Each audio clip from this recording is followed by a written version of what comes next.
All right, guys. Oh, good morning. All right, so Bitcoin back up to almost 92,000. Hit 92.3 this morning. Buy sitting at 686s.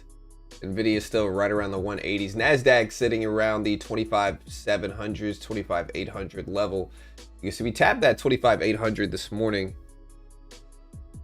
and I'm looking at that level as well.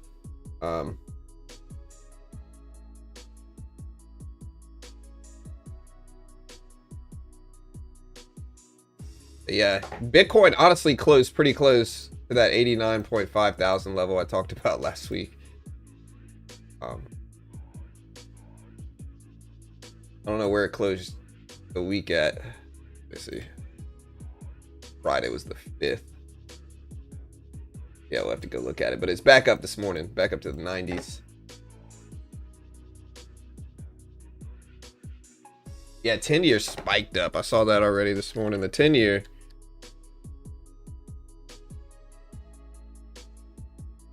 Ten years out, 4.157% right now. In the 10-year.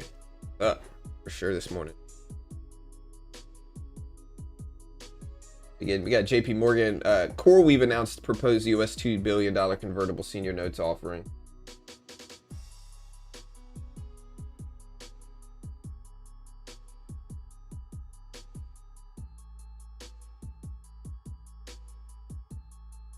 Yeah, look at 10-year treasury yields.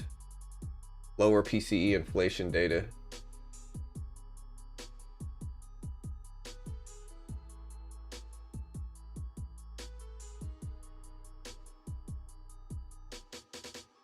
Fed funds rate still looking at, if we look at the Fed watch tool, Fed funds rate still at basically 90% right now. We're at 90.10.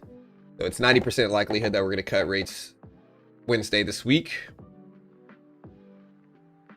We got some other stuff this week. Remember, we got the ADP prelim employment numbers tomorrow, followed by a delayed JOLTS report for October. We got some stuff tomorrow, really. Wednesday, we got the Fed meeting, of course. It's a big day there. We got the FOMC decision on Wednesday. Thursday, we get jobless claims again. We get import exports, wholesale inventories, and more. And so we got some stuff to cover and talk about this week, which is always good. What's up, Lee, MVK, Wolves, Jeff,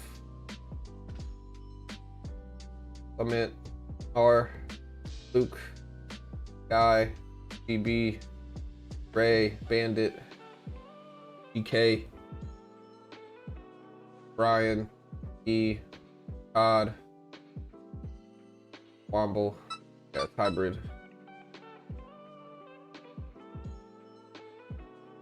Green day today? I mean, we're up, I think, today, which is always good, you know? I'd rather be up than down. It's better than some of the catalysts we've been seeing in markets lately. These cryptos green. Tesla's down after Morgan Stanley downgraded them to equal weight from overweight. So if we take a look at like Tesla stock this morning, yeah, I keep accidentally drawing some of these arrows.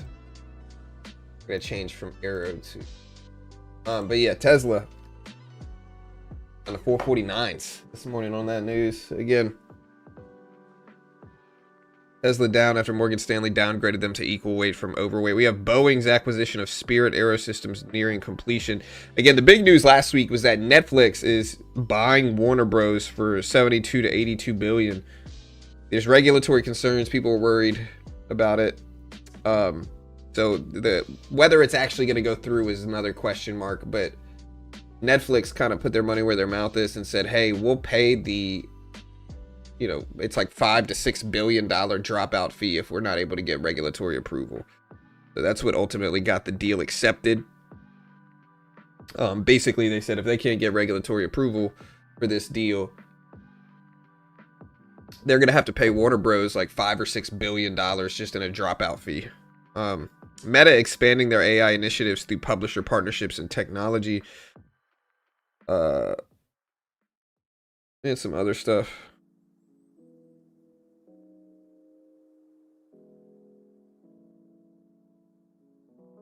China's trade surplus tops 1 trillion. Yeah, the Netflix deal is crazy. They're gonna own all kind of stuff, man. They're gonna own Game of Thrones, Superman, you know. Also, Fitch expects China growth to slow, but remains healthy in Taiwan, Hong Kong, and Macau.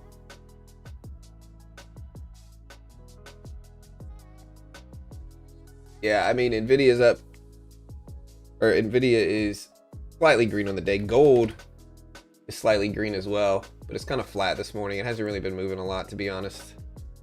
Gold has been in the sideways range for, what, a week now? And so it's not really moving any big significant way. Again, Bitcoin's sitting right around 92,000.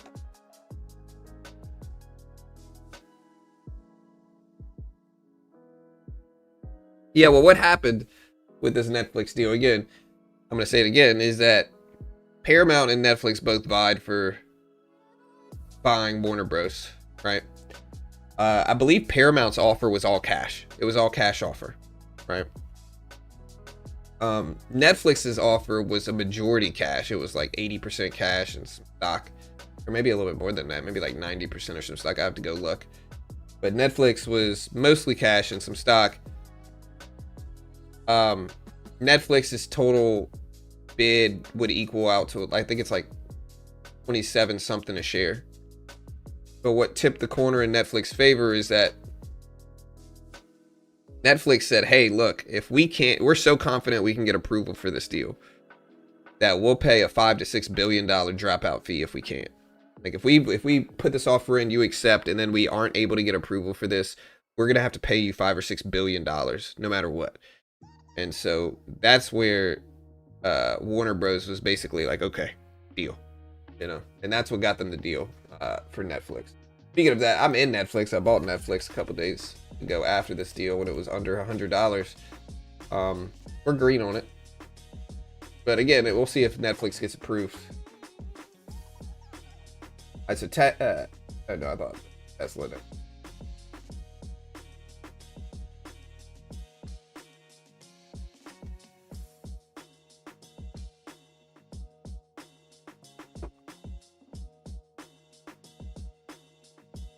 Yeah, I'm looking at other news here. The news is kind of light. We're ahead of the Fed meeting, so we could have a choppy week leading into it because it's the FOMC week. The European markets are kind of slow.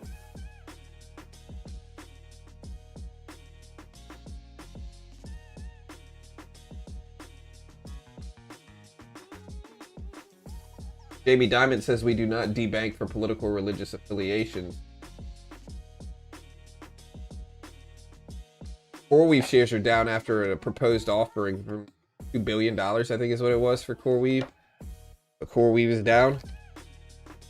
Yeah, they're dropping from 89 down to 82s here.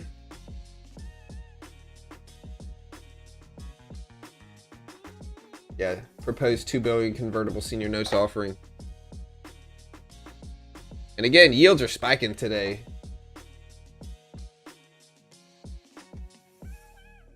I'm showing yields are up after people are pushing back on big easing, demanding more term premium against heavy treasury supply, sticky inflation, and uncertainty about Powell's guidance. So now most people are betting that we're going to cut rates this week. 90-10 are essentially thinking that we're going to cut rates this week. What they're now speculating on, what people are now speculating on is what Powell's tone will be like. Will Powell have a hawkish tone and cut 25 basis points, or will he have a dovish tone and cut 25 basis points? I'm going to go with hawkish. Because Powell, especially when he cuts rates, is usually balanced and hawkish. Is what I'll go to. I would say hawkish or data dependent.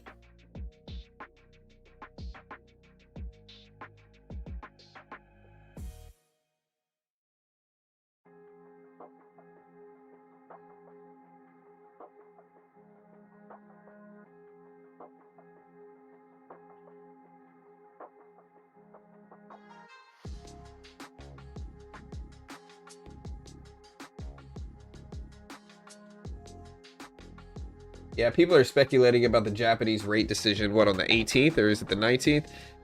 That even though the Fed meeting is going to be over, you know, people might get worried about what the Japanese rate decision is going to do to markets. I'm reading a lot about that now.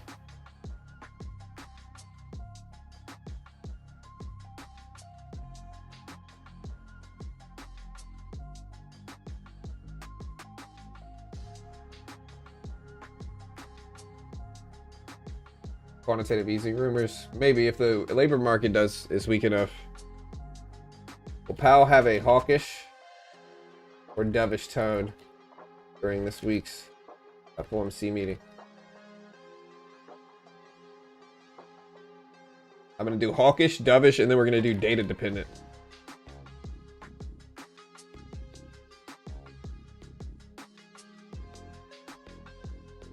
Or we're just going to do neutral.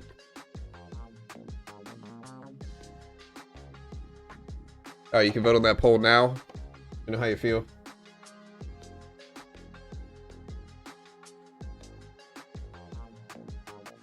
Okay, yeah, they're missing the data this week, so we don't have a labor report before this next FOMC decision. I mean, we're still going to cut rates 25 basis points. It's not going to cancel rate cut odds here. That's why most people are still betting. I mean, I still think we're going to cut 25 basis points.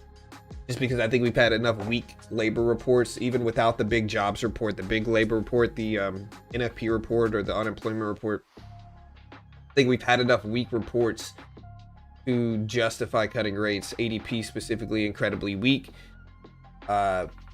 Jobless claims have been okay. ADP's been weak, and ADP is usually a little bit more accurate, I would say.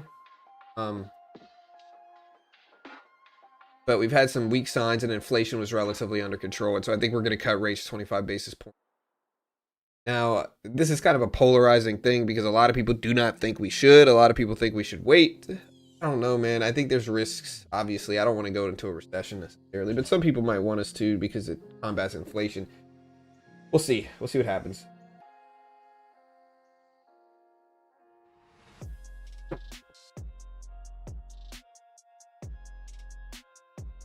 Hope they don't cut and are hawkish. I think the Fed will cut rates, but then kind of balance it with either a hawkish or kind of like a data-dependent neutral tone. Looking at our poll numbers, 37% think dovish, 35% think hawkish, 28% are neutral. Yeah, I think if we cut rates 25 basis points, which is the most likely outcome, I think we are going to be not hawkish necessarily, but I think it's going to be neutral. I think Powell's going to be like, we don't know what we're going to do in January. Yeah.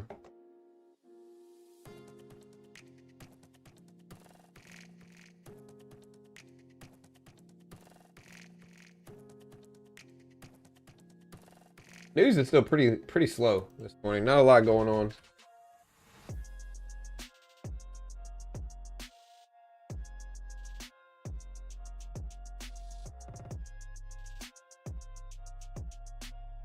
Yeah, Tesla downgraded by Morgan Stanley. He said a quote-unquote choppy environment ahead for their stock.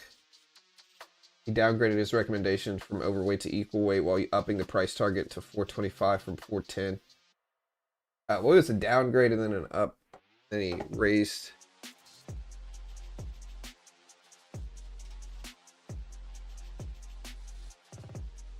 And I think I'm gonna withdraw a little bit from my top step. I'm gonna take a payout. I think probably time. Pretty sure.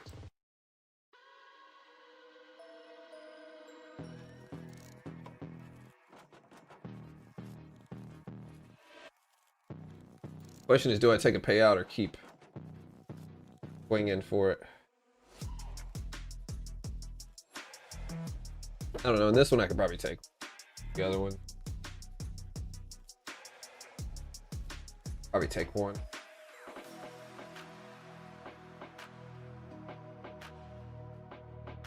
I'm gonna have to build some of these other ones up.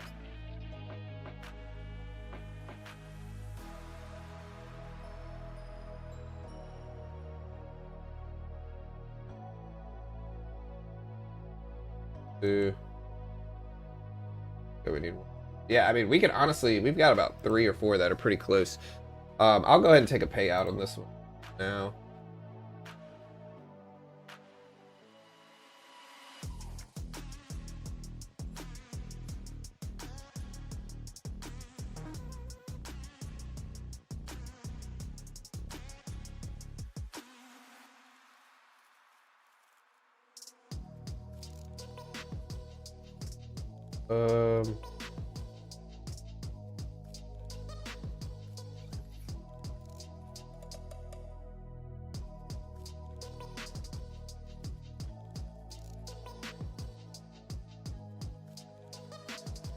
All right, guys. So we are down. We're at 25,783.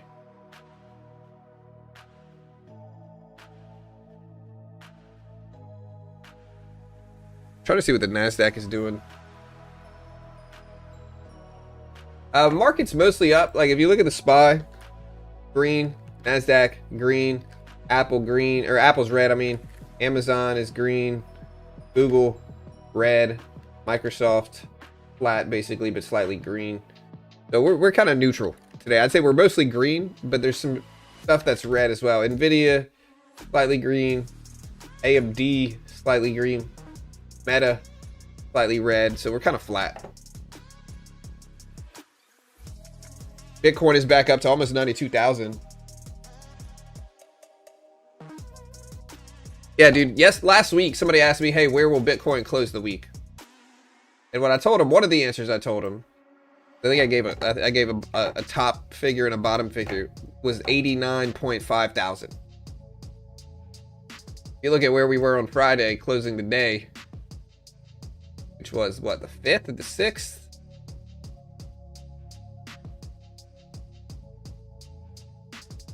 If you look at where we were to close the day, hey, I was on it with that one. 89.5 thousand right here. Here's us going into the week, bro. We closed almost exactly at 89.5 thousand. Maybe I'm in a simulation. Maybe you guys are just figments of my imagination. Top 3 figments of my imagination, though, I think. But yeah, Bitcoin all the way back up to 90s. See if it holds now.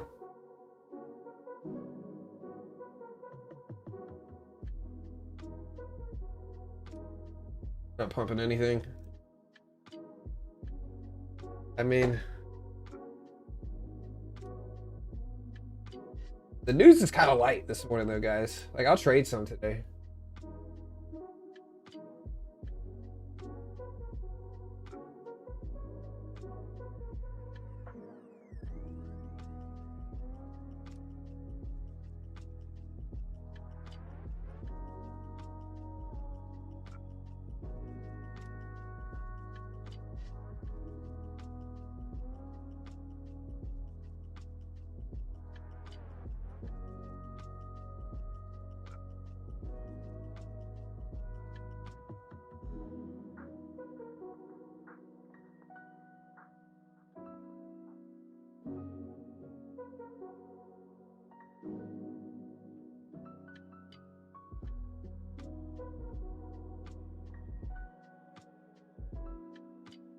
All right, guys. So, sorry, I gotta.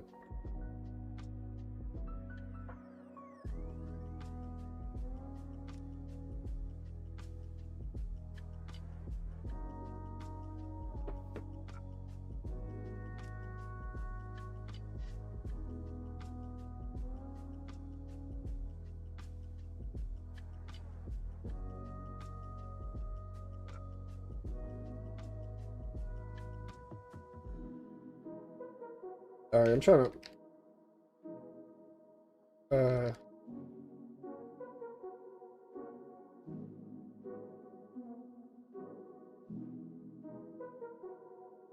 Oh, let me hit the tab button. All right, there we go. Nasdaq starting to push back up. We're at 25,792s.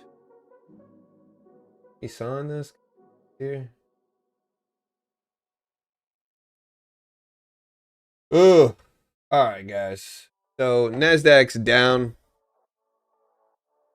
since early this morning, but slightly green on the day. I don't know what to do today, man. I'm trying to take some trades. I think we might have choppiness, so I think this week my trading strategy is going to be mostly flat, and I'm going to attack choppy direction. GM is upgraded at Morgan Stanley, Tesla, Lucid, and Race downgraded. Oxy was downgraded at JP Morgan. It's other news. Jack Mahler's 21 Capital transfers 43,000 Bitcoin from escrow into a custody wallet. The other big news today, I don't really see much, man. The Warner Bros. Discovery news is the biggest story in markets right now. I'm in Netflix as well. I don't know whether I should hold or sell. I'm in green slightly green in my Netflix positions. Anything that looks cheap to buy, let me know. Mention it. I will do my best to...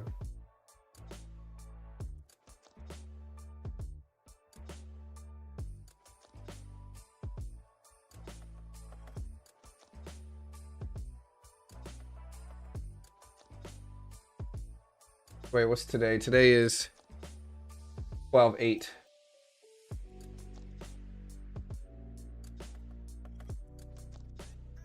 There we go. All right.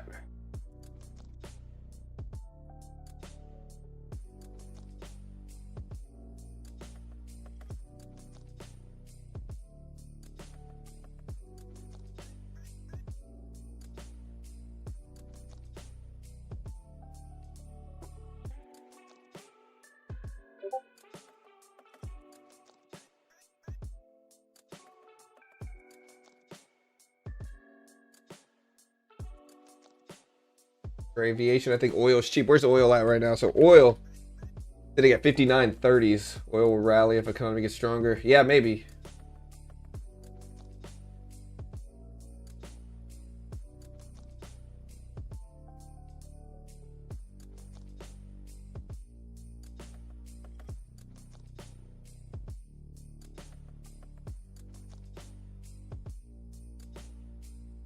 Maybe. 59.35. Look at the Nasdaq. I almost want to short this up here in the Nasdaq just because it's the day it's a few days before the FOMC meeting. The FOMC meeting is the day after tomorrow. And so I'm worried markets are just going to be kind of flat and boring and choppy right now. That's what I'm worried about. You know? I'm just worried markets aren't going to want to move.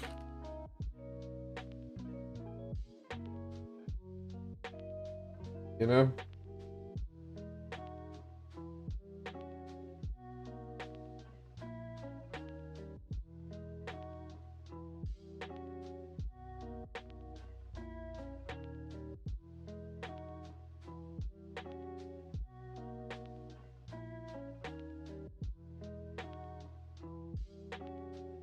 How much of a payout do I want? Okay, sorry, I'm filling out the payout form here. So I just requested it. There you go. All right, let me catch back up on chat. Yeah, oil is still under $60. I want to short this. I'm going to try to short this. It's a risky short, to be honest. But I also think the market's been pretty much flat all morning. All right, we're going to short. Small position. Wait. I got to make sure it's not the same account that I'm trying to... I don't want this.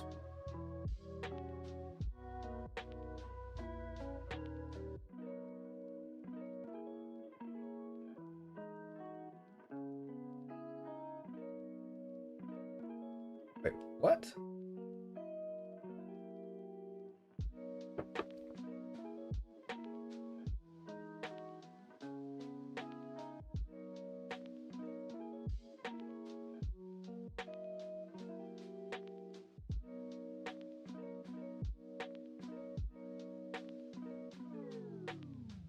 Oh, I think they already took the balance out. Okay, I was going to say, that's what happened. They already took the balance out.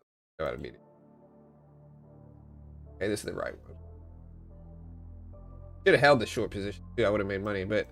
Okay, so this is the correct one. They already took the payout balance out. I was about to panic. And I'll just sit in this and see if we can continue down some.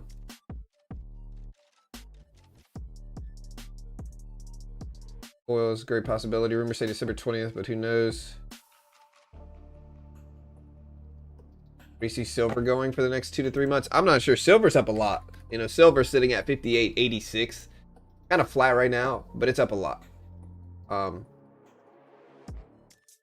So I really don't know what silver's gonna do. It's kind of like gold. Like gold is pushed up so much. Silver's almost at $60. The only thing I'm worried about is a correction in silver and gold.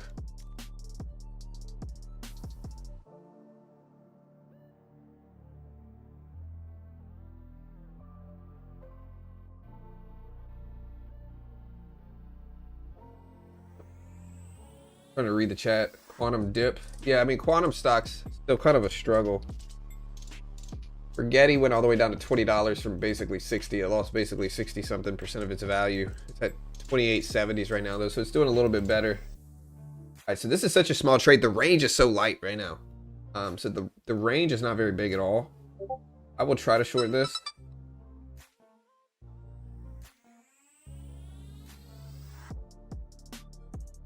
Gotcha.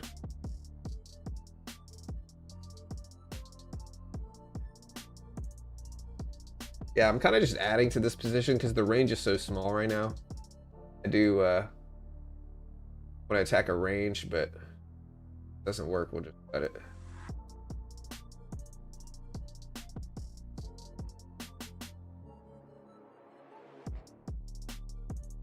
German foreign minister says Chinese partners say they want to give priority resolving bottlenecks in Germany and Europe. Good to hear from Chinese side that European material needs to be given priority in exports. Yeah, this is some catalyst that apparently I'm getting into at the worst time ever. Seems like some catalyst is moving stuff up, so I'm going to get out. Honestly, it's a pretty small loss, I think. But again, German foreign minister speaking, he said it's good to hear from the Chinese side that European material needs to be given priority in exports. Morgan Stanley raises GM to overweight from equal rate, raised price target to 90 from 54. Let me see if I can find what else is going on, though. Look at this pop. It could be the German news. That's what I'm assuming it is.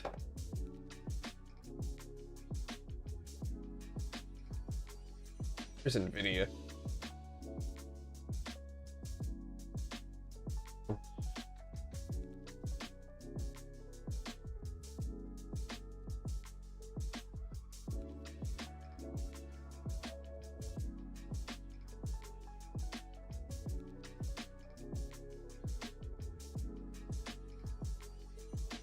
Does the market continue up this month, guys? Green or red December? Let me know in chat. Green or red December?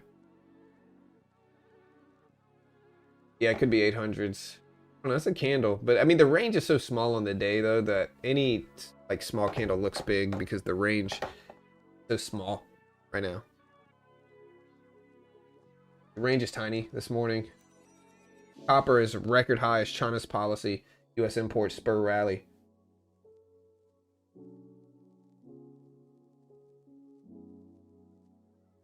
For an economy with high consumption is more exposed to downside risks and return on assets and less vulnerable to a slowdown in labor.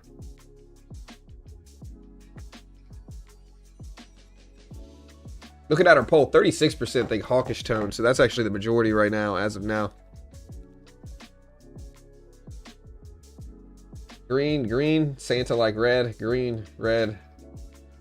But most people think we're gonna have a green month. I don't know, man. I hope so. I don't know.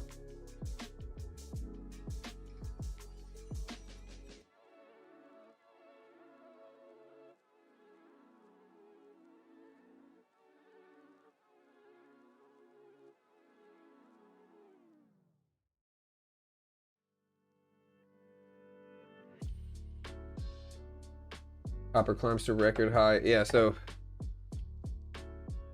copper running up. What's the copper symbol? I always forget it. I try to guess future symbols. I never do it right. Copper futures symbol.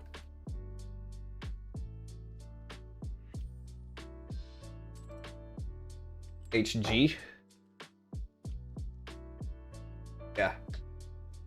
Here's copper. Got to be a more liquid version of it. Micro copper. Copper market really this low liquidity?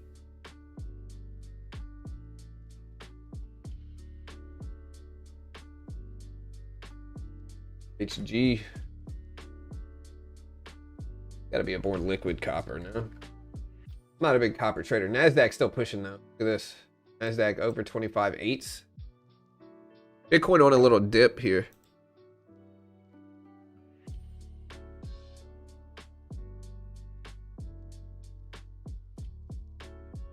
Hey John, good morning. If the Fed cuts rates 25, will the Santa rally be activated? Not necessarily right now. I mean, a rate cut is pretty likely at this point in time. I think that's already getting baked into markets today. And so I think we're going to cut rates Wednesday this week. You know, but there's a lot of other important data points that we should look at, right? So this upcoming meeting is what's called the dot plot meeting, where they put out the summary of economic projections. The Federal Reserve does. And so these economic projections can move markets. And, you know, we'll see what the projections look like for next year. This is mostly going to be projections for next year, since we're essentially at the end of 2025 and into 2026 within, you know, a month. So the summary of economic projections and the dot plot are going to be interesting to see what people voted on, is what the dot plot is. Basically like what people voted on. And then we got summary of economic projections. That's going to matter. And I think, you know, Powell's tone is also going to influence things. You know, 36% think he's going to have a hawkish tone. I think he's going to have a hawkish tone as well. The only way I think he's going to have a dovish tone is if we don't cut rates. If we don't cut rates, then he might have a dovish tone. Nasdaq's still pushing up, so. But I think outside of that, we're probably going to have a dovish tone for Powell, right? Like, what do you guys think? I think that's probably going to happen. I think a 25 basis point cut's going to happen. Stopped trading copper a long time ago. It just seems low liquid. It doesn't seem like something I necessarily want to trade. What else? Any other stocks that you guys are interested in? Wouldn't mind spending some money this morning on some stocks, but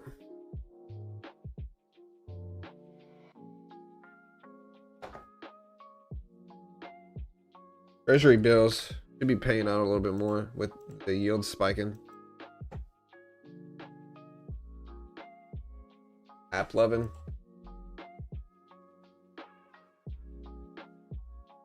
It's had a run from 5s to 7. It's had a crazy run since 2023. It's up so much. Look at the NASDAQ fight its way higher. It's at 25.8s right now. 25.8s.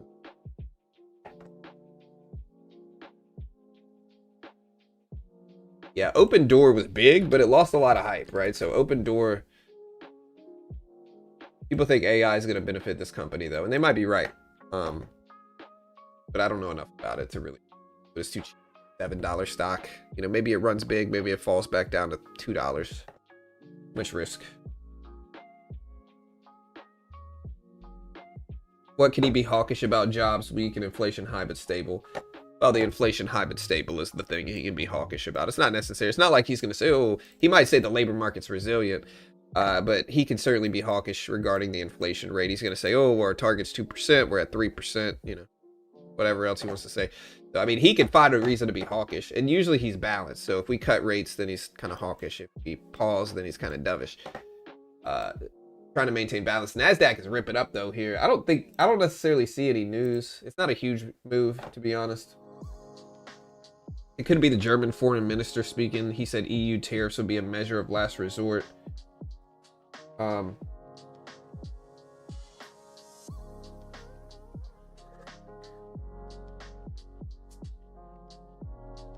Apparently, the Dallas Fed said the current economy with high consumption concentration is more vulnerable to downside risks and return on assets and less vulnerable to a slowdown in labor.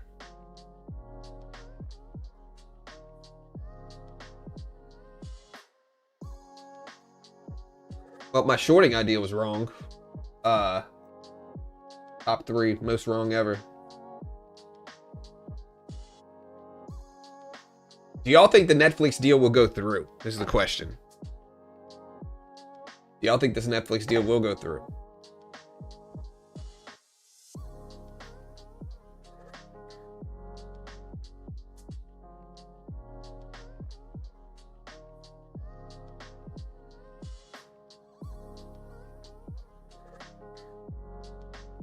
Keep an eye on Fed rate monitor tool for January. Yeah, I've been looking at that as well. For January, it's still pretty likely that we're not going to cut again. So at this point, it's 70% likely that we are not going to cut rates in January, that we're going to skip at least one meeting. You know, about 20% chance that we're going to cut another 25 basis points, and about a 7.8% chance we don't do anything in December and January. As of now, that's what the odds show. I don't know. To be honest, I don't know. I see gold spiking up a little bit right now, though. Look at gold. Not a huge move, but pushing up a little bit.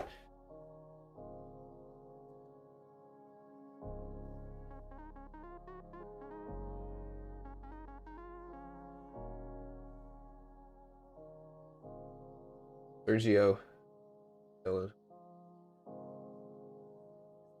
I mean, just got ridiculous. Your confidence is low. Yeah, I don't know if the deal's going to go through or not. It seems to have some opponents.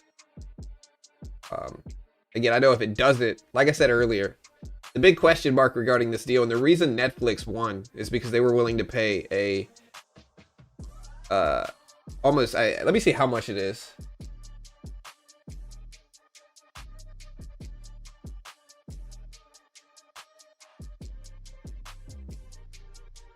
Yeah, $5.8 billion breakup fee.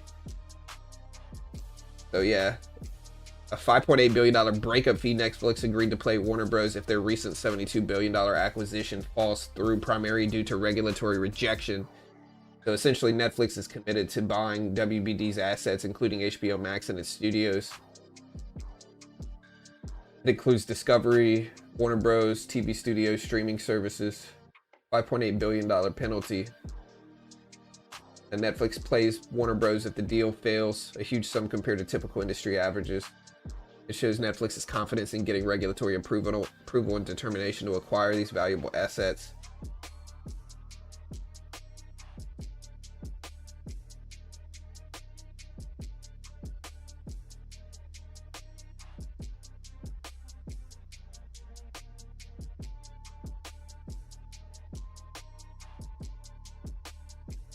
Yeah.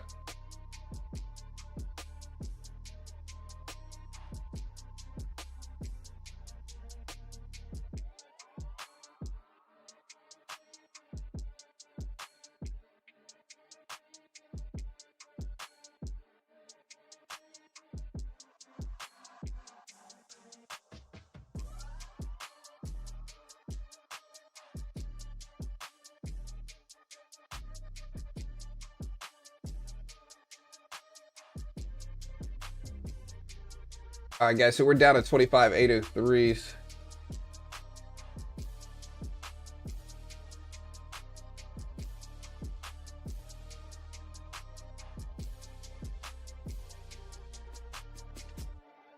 I don't know much about INOD. We got a little dip here in the NASDAQ. I don't know much about INOD, to be honest here. It's not really a company I know super well, to be honest. Anything that looks like a cheap buy right now, let me know. List it. I might think about buying it, but if you have something that looks good, let me know. Again, we're a little quiet today. Gold retraced the push already too.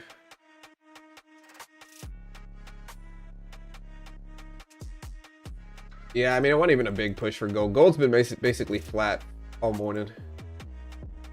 Had this big pop Friday though. Gold popped up to almost 4,300s on Friday.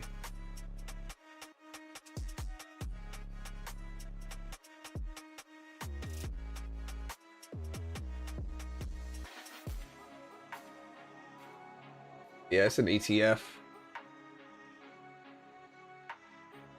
President reported preference. Yeah, I believe that. Yeah, Mitch still trades.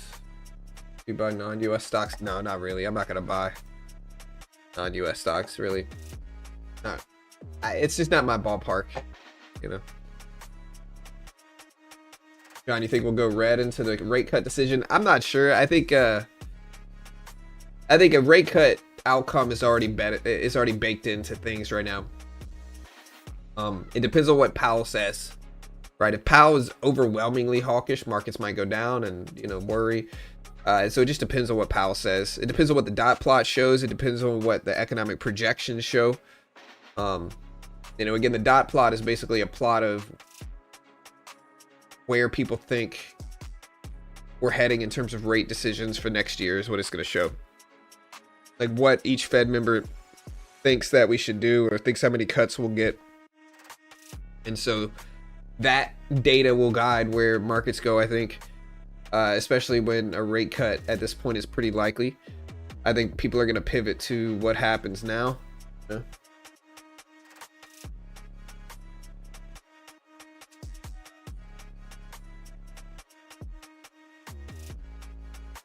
Gold probably could be due for a sideways movement for a while. Yeah, maybe. I feel like we need at least 50, 75 cuts next year. Maybe. I mean, look, we can take a look at it. Let's see when they're thinking we're going to cut after January. March, they still think we're not going to cut. April, still about even about whether we're going to get a cut or not. June.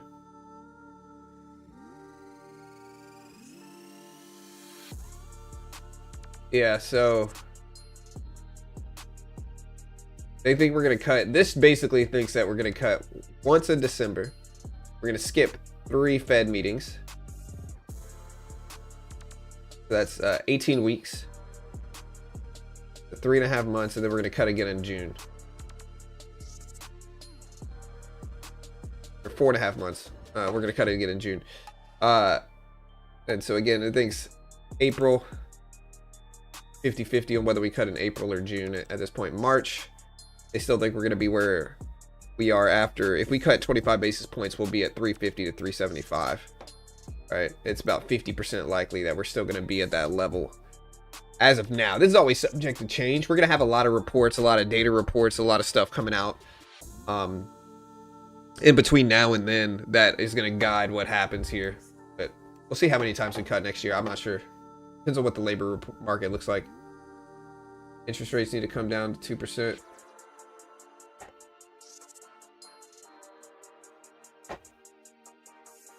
I'm waiting for the start of the new year. Bought Tesla at this price of steel. All right, NASDAQ still falling here. Again, I don't know what I want to do with markets today. I don't know. When I look at Tesla's long-term chart, I like Tesla. I want Tesla to go up. Like, don't get me wrong here. I'm going to clear some of these drawings out. I like Tesla. I want Tesla to go up. And I think as we get closer to these highs up here, it becomes more and more interesting. You know. But the issue that I have for Tesla right now is that it's so volatile in terms of like movement here. Like for a stable stock, the long-term trend is great. But this thing went from basically $500 back down to $200, back up to $450 in a year. This thing dropped huge percentages down to $200 and then back up to $450. So it's just volatile for me. I like Tesla. I want it to go up. I think long-term is probably okay. But short-term, obviously there's risk just because of how volatile it is. Cutting rates in the face of elevated inflation signal economic trouble. I mean, I don't necessarily disagree. It could signal that. You know, I think we could have labor market weakness, and I think that's something that most people can kind of see at this point in time is potential labor market weakness. That's why we're cutting rates, is labor. But you could also say inflation is only at 3%, right? I'm not saying I agree with that. Like, oh, inflation's only at 3%, but I think inflation isn't. The target's 2%, sure. We're at what, 2.9% for PCE inflation. Core PCE is at 2.9. And so is it as high as it could be? No. Is it as low as it could be? No. I think inflation is, for me, is a little neutral. It's slightly higher. Would I like it lower? Sure. But I think with the labor market weakness, some of the rate cuts are justified.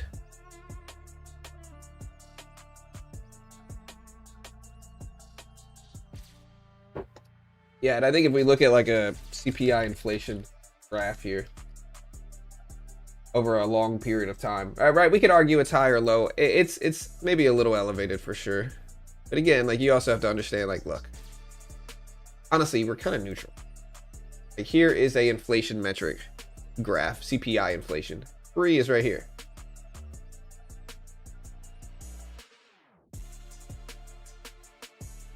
Man, that's a terrible line. But we're about flat, I would say, in the last 20 years for inflation right now. We're neutral. And so I think the question goes, what's riskier right now, inflation or the labor market? And I don't know. I mean, we could argue both, I think. Which is riskier right now, inflation or the labor market?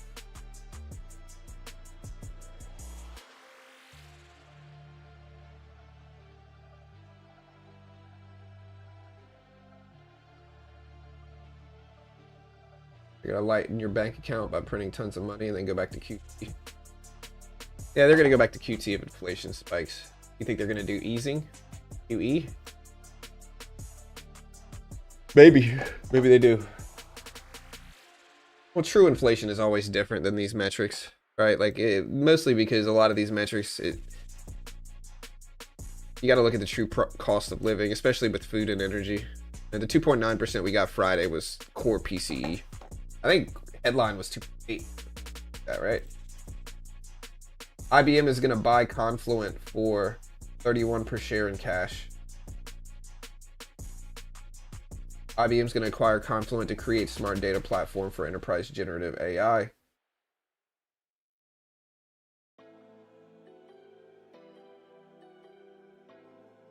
Standard Chartered now sees a 25 basis point cut in December versus prior forecast of no cut.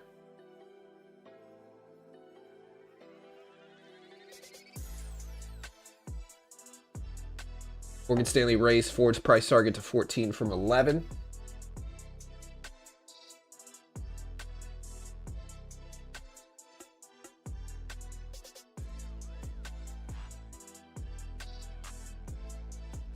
I'm not criticizing Standard Chartered.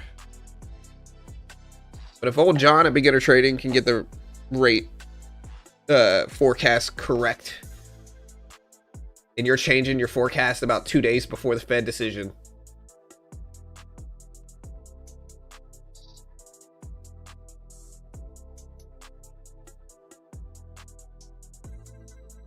yeah, I saw the White House official said that the president is going to unveil $12 billion aid for farmers hit by trade war.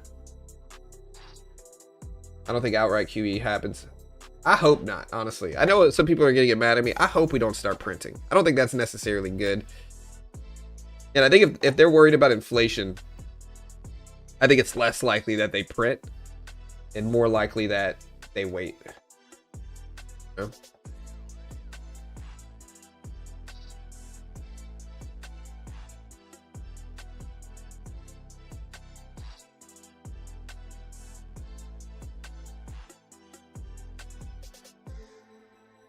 The rest of the world have more aggressively cut interest rates. I don't know, Davey. I'm not sure what I'm going to do, bro. If the bond market collapses, you may have to print. No, I agree.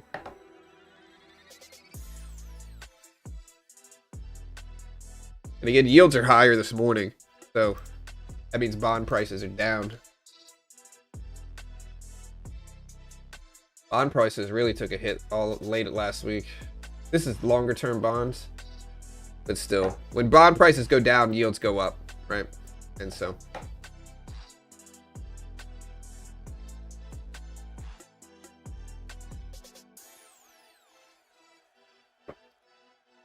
Yeah, we'll see. I'm not sure. I want to keep trading here, but we've been showing some strength. Bitcoin's still falling down, though.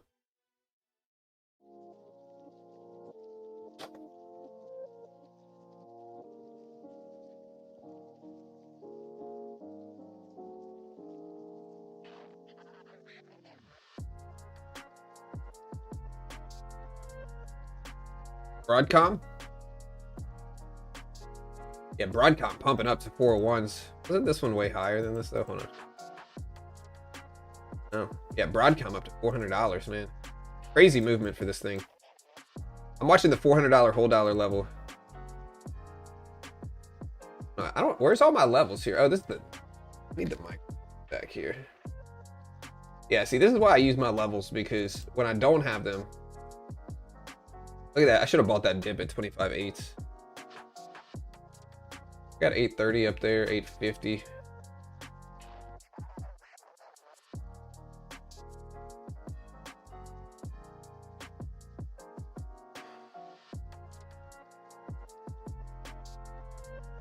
Michael Saylor buys 10,624 Bitcoin worth $962 million. So again, Saylor just bought almost $1 billion in Bitcoin again, over 10,000 Bitcoin. They announced on December 8th that it purchased 10,624 Bitcoin for $963 million between December 1st through the 7th at the market price of about $90,615.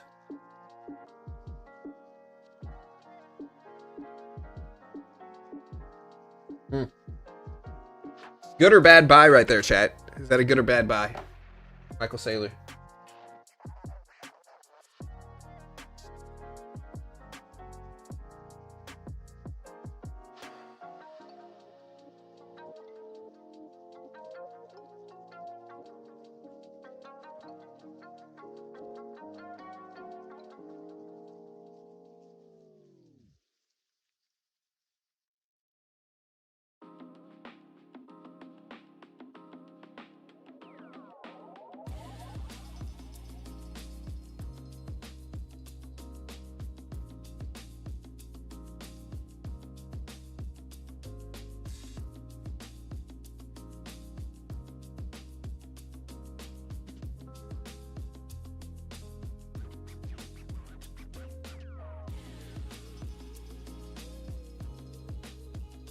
Saylor always buys high, so knowing his luck, Bitcoin falls to 70,000 this week. Yeah, I mean, what would make Bitcoin drop like that? A hawkish Fed? Decreased odds of rate cuts next year? Dare I say no rate cut on Wednesday? I don't think so. I think we're going to cut rates 25 basis points. But I think if we signal a lack of easing, like Bitcoin wants, maybe Bitcoin falls. Hawkish Fed.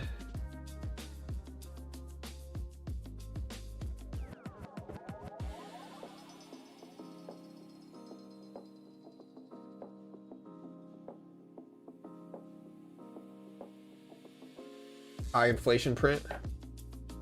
Yeah, I mean, high inflation print could do it, but we don't have an inflation report this week. Only thing we got this week, we got ADP prelim weekly numbers tomorrow. Another look at the labor market. We got the Fed meeting Wednesday, and that's it. So before the next Fed meeting, all we have is really ADP data tomorrow, and we have a delayed JOLTS report. We got a delayed JOLTS report, we got an ADP meeting, and that's what we got.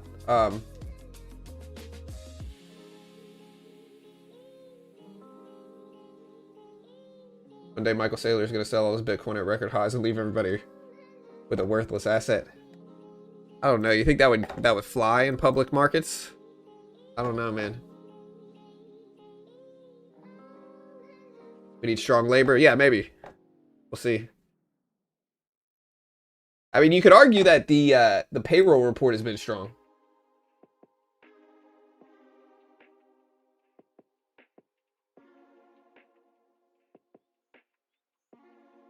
Is the labor market weak right now, guys? Let me know in chat.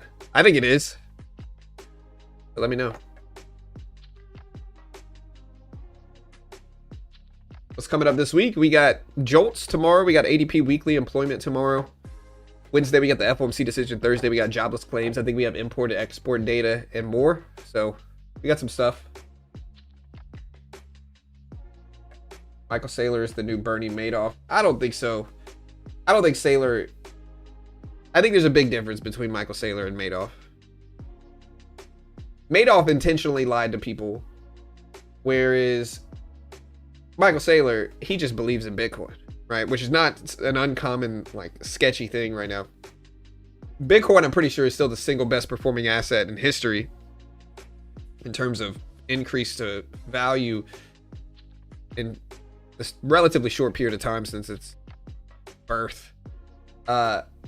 I think there's a big difference between that and Madoff. Madoff intentionally lied to people. A buyer again at 10K? I mean, I'm buying too at 10K. Labor market super weak.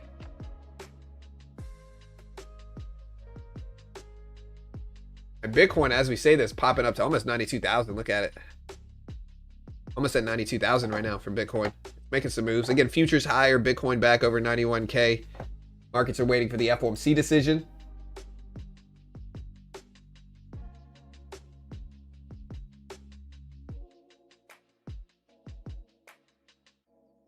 There's a bubble. Bubble where? I mean, maybe. I don't know. It depends on what you guys think.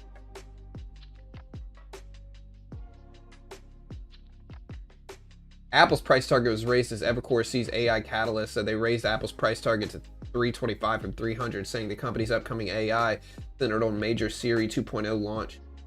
relaunch in early next year could be a catalyst for growth. They were also upgraded at Wedbush. He raised Apple's price target to 350 from 320 and reiterated an outperform rating. He expects next year to be the year Apple fully enters AI with strong sales heading into the year end.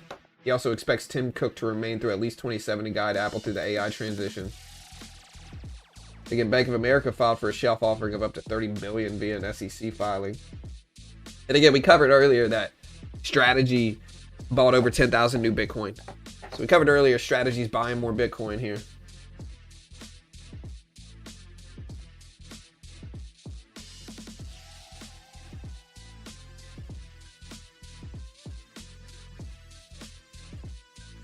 Futures are extremely low on volume today. I don't think it's surprising that futures volume is low. This is the FOMC week, right? So usually ahead of these FOMC meetings, look at a AVGO push.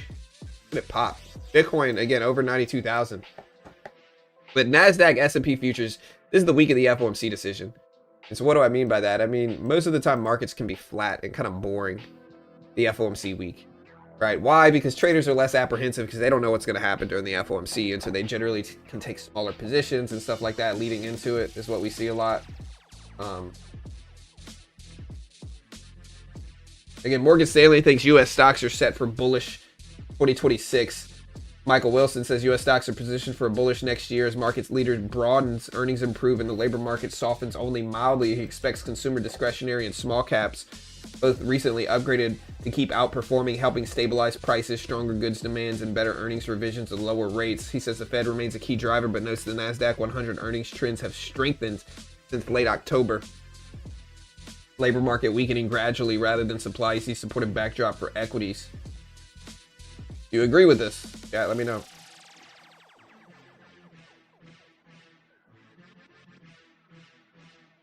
Usually better to trade after the FOMC. I don't know if it's better to trade in any. You know, again, I'm not an investment professional. I'm not liable if you lose money. Make your own assessment. Trade smart. Can't guarantee anything here, guys.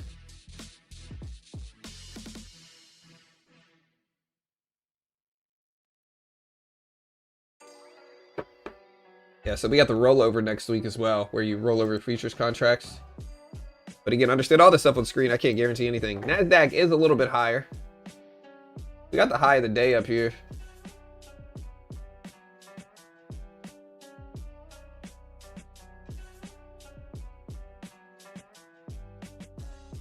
Quarter 1 tax harvesting, maybe. Do you think we're gonna get some sell-offs leading into the year end? JP Morgan CEO Diamond says stablecoins should work for international payments better.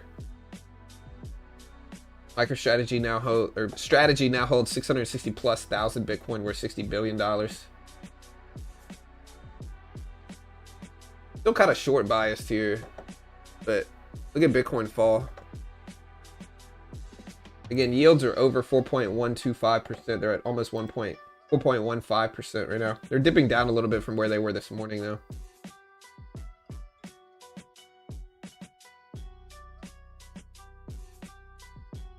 All right, so we got Hassett speaking right now. Hassett says Powell probably agrees it's prudent to cut rates. We should continue to get the rate down some. Looks like Powell has done a good job herding the cats. Top 3 cat herder in the world right now. He said Powell probably agrees it's prudent to cut rates. Looks like Powell's done a good job herding the cats. We should continue to get the rate down some. He's on CNBC right now speaking again. Hassett says on the Fed, we should continue to get the rate down some.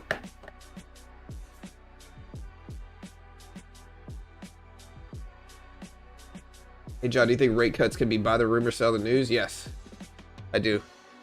But I think it also depends on what Powell says and what the dot plot shows and a bunch of other stuff for Wednesday.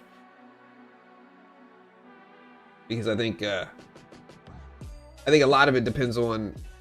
I think we're probably cutting rates, and I think most people agree, and that's already baked into the market some, is that we're probably cutting rates.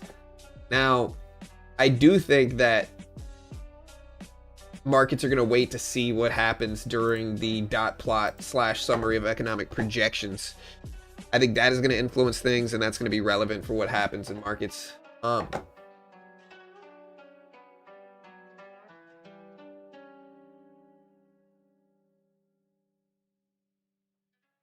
There's a dump on cut day. I believe the changes the for tax incident. It's been buying for next year, maybe. We're gonna get 25 basis point cuts.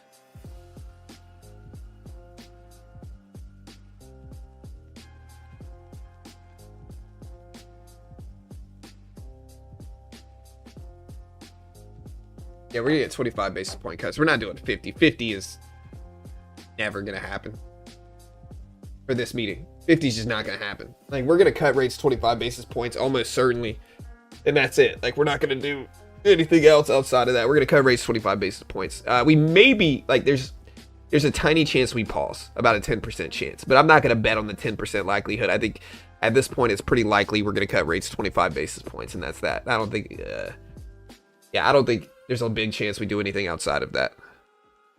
Just looking at the odds, the closer we get to the FOMC decision, the more the odds are relevant. And I think as we get closer, if it starts to more and more 25 becomes more and more probable, I think that's what we're going to do. And I think that's, like, if you're looking at these things, that's how you should make your bets on this stuff, is you should look at what the odds are. These are essentially markets pricing this stuff in. So Hassett's still speaking right now. He said, we also have Jamie Dimon and Hassett. All right, so Hassett is saying,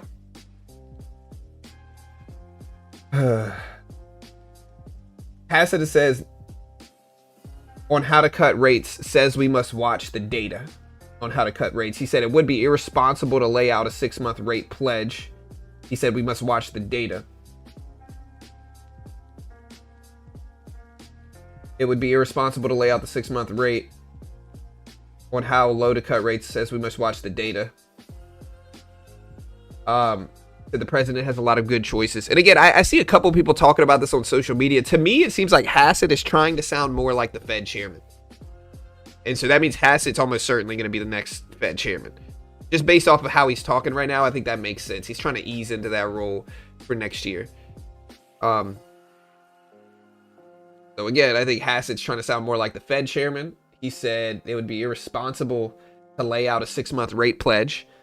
We must watch the data. We also have JP Morgan CEO Jamie Dimon. That stablecoins should work for international payments better. Underwriting standards have loosened on credit overall, and the consumer is fine. Credit delinquencies have normalized.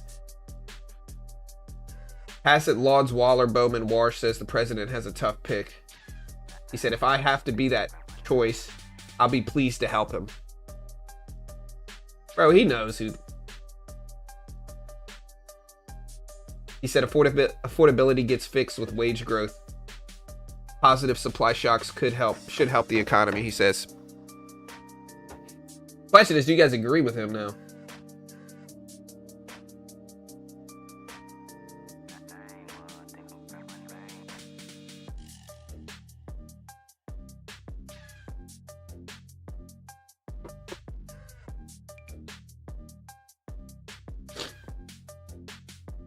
The data being manipulated. All right, so we're starting to push up at the NASDAQ here. Here's the high of the day. We're very close. I almost want to buy this just because we're so close to the highs here. Might be too late, though. There's the pop to test the highs. We just broke highs of the day just now in the NASDAQ. Look at that pop. I should have bought maybe about 10 seconds earlier than I speculated on. But there's the pop. Again, the previous high of the day was right here, 820. Now we're ripping past that level. Just broke highs up to 830s right now. 830s in the NASDAQ.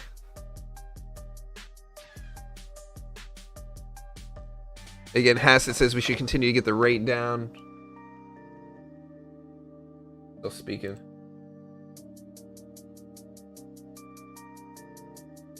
China's commerce minister meets German foreign minister via a statement. Hassett said the bond market is fluctuating in part perhaps over Fed uncertainty. He said AI allows for running the economy a little bit hotter. Again, he said positive supply shock should help the economy. Look at this pop here, man. Buy, NASDAQ, both pushing.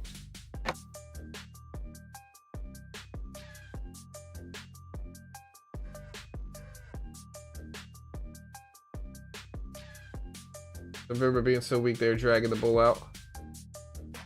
Yeah, I mean, look at this move.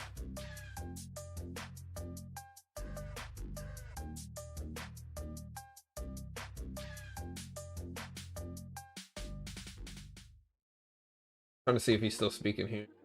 Yeah, so the president just tweeted. He said, quote, "There must be only one rule book if we are going to continue to lead in AI. I will be doing a one rule executive order this week. Can't expect a company to get 50 approvals every time they want to do something."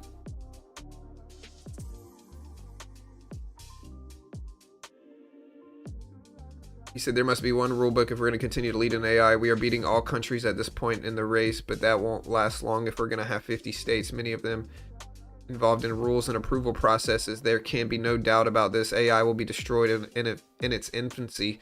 I'll be doing a one rule executive order this week. You can't expect a company to get 50 approvals every time they want to do something. That will never work." End quote. Again, Hassett just said plenty of room for the 10-year to go down as well.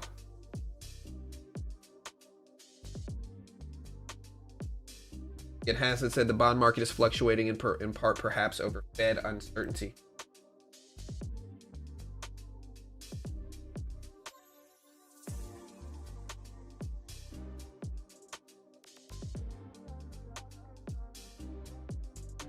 Micro Nasdaq's not at all-time highs. All-time highs are 26.4s, I believe, or something like that for Nasdaq. Look at this dip. We are dipping down a little bit right now. Again, Hassett indicates the president will be messaging on economy this week. The president will break a huge amount of positive economic news. Also, China's commerce minister said China has already implemented export license exemptions for next period chips.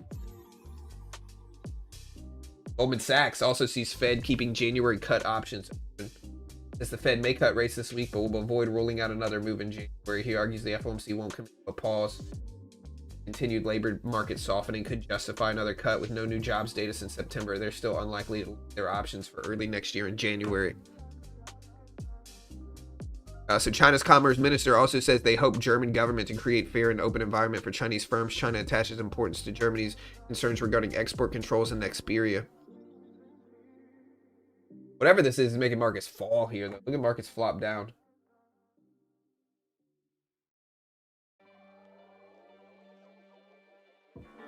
Weird. Again, Hassett said the president will break a huge amount of positive economy news. Hassett said room for 10-year yield to drop in 90s style scenario. Look at this dip here. Something's going on. I'd buy this dip.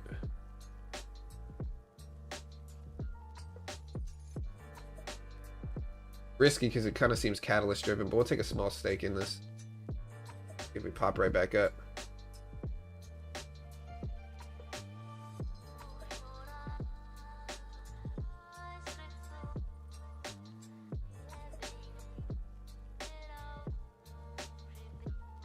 There we go. That's better. I'll add a little bit to this. Try to hold this break even.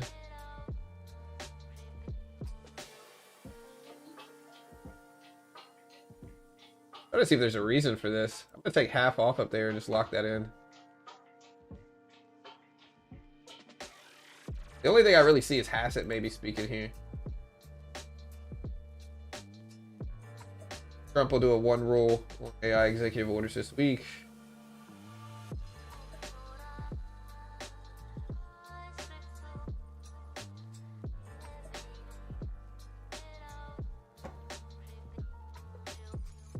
Basically, Goldman Sachs not sure what they do with the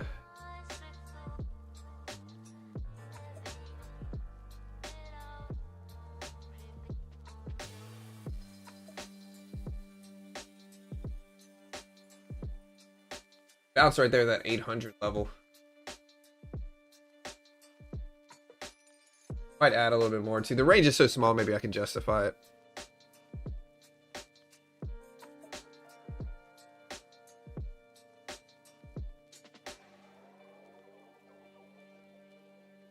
Where Nvidia's going here.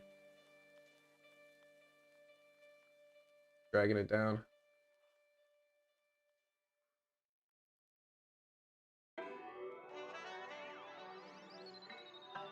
Yeah, AI allows for running the economy a little bit hotter. That could be moving it for sure.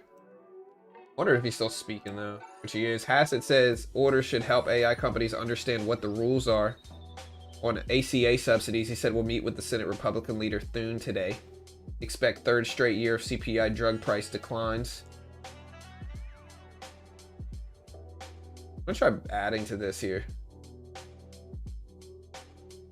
We add a little bit more risk. See if we bounce at 800 again.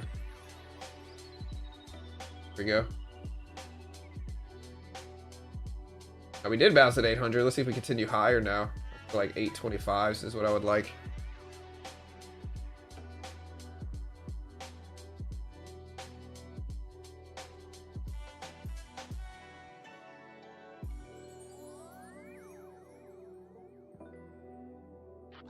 Go. Nice. Right, we took a piece off.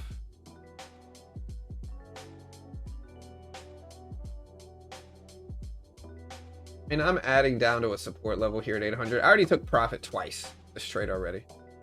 So, and the range is small, so I could take a little bit more size and kind of load into it.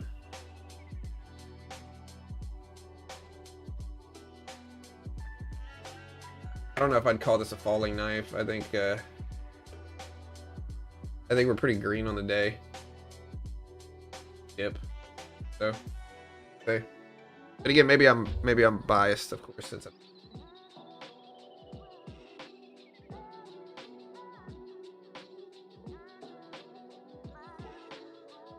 Again, German Chancellor Merz says he is skeptical about some of the details in the documents coming from the United States.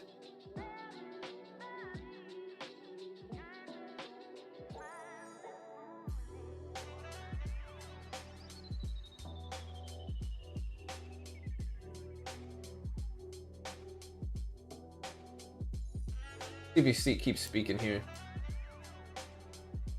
Acid says president has a tough pick. On Netflix Warner Bros, he said in the end the Justice Department will study impact for quite a while. All right, we're gonna take a little bit more off up here just because we can.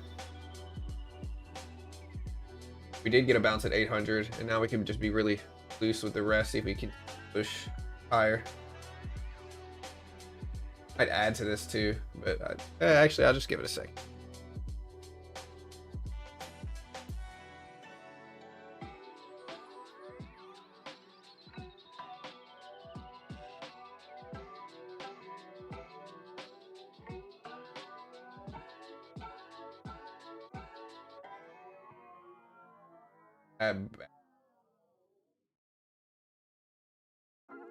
Quick. There we go. Half off there. Up so. I'll hold the rest break even. Got it right there. So not a bad trade. We were green in it. I wanted 825. We got 810, which is all right. Again, we got beef export sales that just came out. Nothing else is really dropping at 830 though. I mean, 830 just hit. Again, nothing else is really coming out.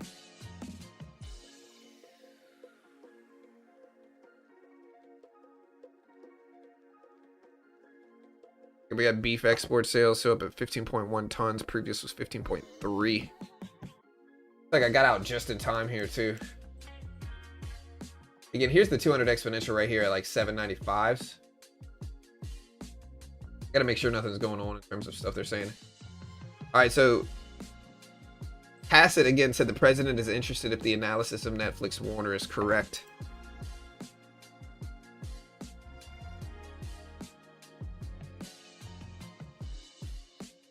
He just ended his comments, NBC. But again, one of the big things he said is that the president's going to announce some big economic news this week. Again, I'll ask again, does the Netflix Warner Bros. Deal go through? What do you guys think? Does the deal actually go through?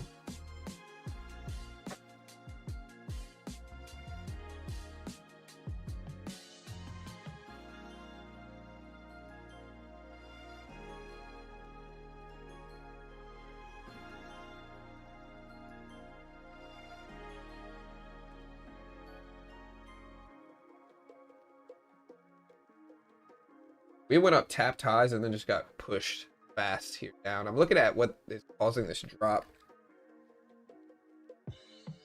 Not really Netflix, not really Meta.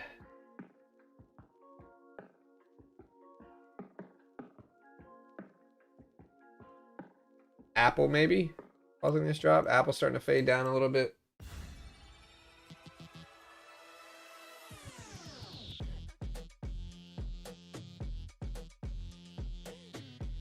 Could be Apple. Hassett's done speaking on CNBC, so I don't know if he's moving anything right now.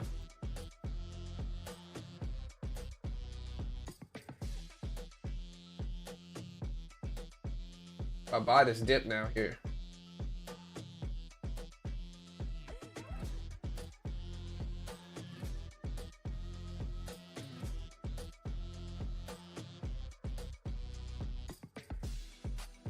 Oh.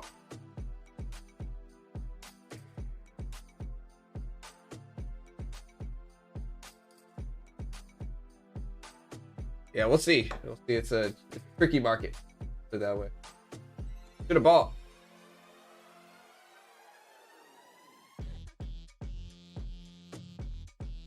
Again, he said, Hassett lauded the Fed's Waller, Bowman, Warsh.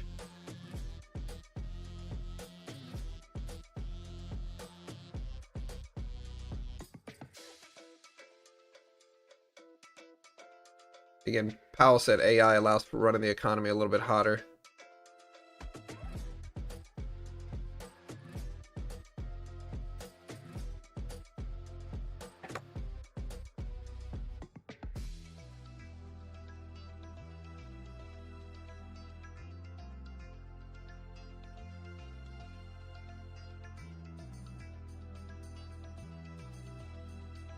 I mean, I think whoever the next Fed chairman is, they're going to be dovish, including Hassett. I think Hassett's obviously dovish.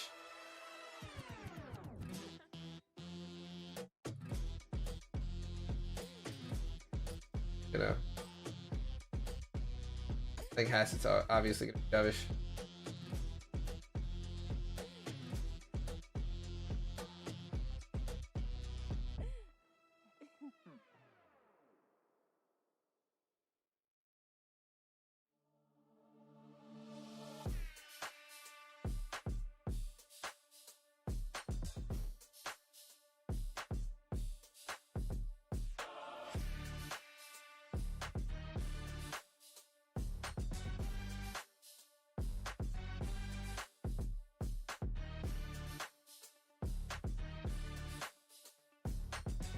Yeah, I think regular TV's dying. I think this is obvious. It's all streaming now. I mean, tomorrow we got some stuff. Tomorrow we have ADP weekly preliminary employment reports. So we get some jobs data next week from ADP private payroll source. We get the delayed JOLTS job report is what we get. Did they, let me see. Let me check the BEA, the Bureau of Economic Analysis. Who's release schedule? December 11th. You get, they still haven't rescheduled third quarter 2025 GDP. Originally December 19th. They still haven't rescheduled November PCE data. I know the 23rd we get the initial estimate for GDP third quarter. So, assuming third quarter third estimate data is going to be pushed back. If we look at the BLS here, I think next week we get a labor report, right?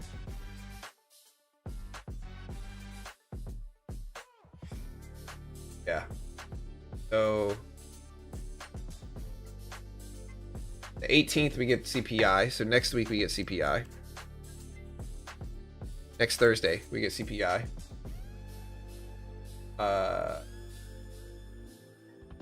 Tuesday we get the labor report next week, 8:30. So again, Tuesday we get November labor report for the 16th.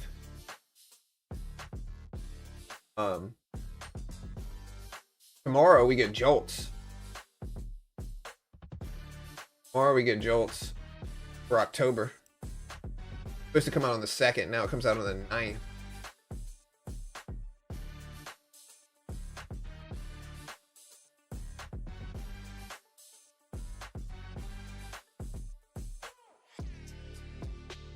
It'll be a busy few weeks here.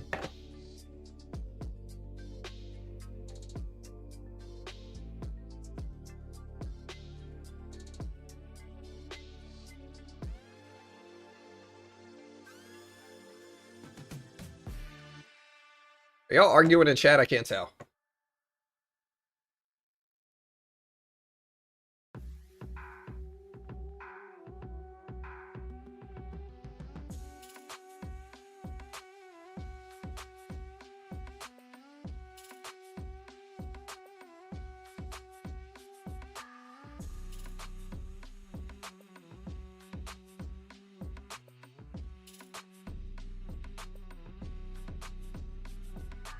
Again, hit the subscribe button, hit the notification bell. We appreciate it.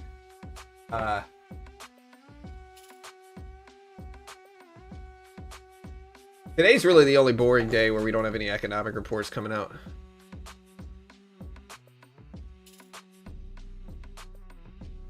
Again, next week we got the labor report. We got retail sales on Tuesday. So I would say Tuesday next week is going to be the biggest day. We're going to have labor reports. We're going to have retail sales.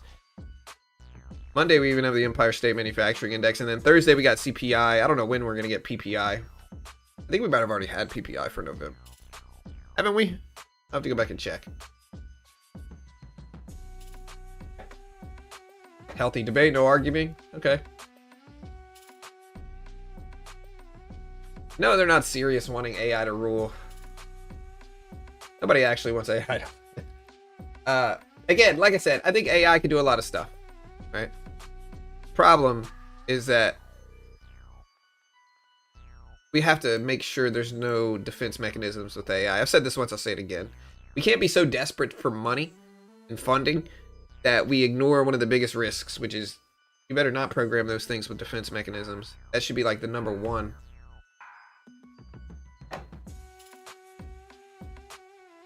Again, what is Broadcom earnings? Do we have Broadcom earnings this week?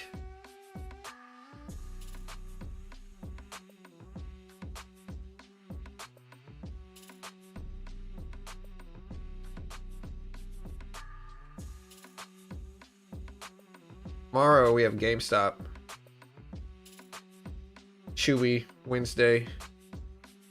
Oracle, Adobe. Thursday, or Wednesday evening. Broadcom Thursday. So we got some stuff coming out for AI.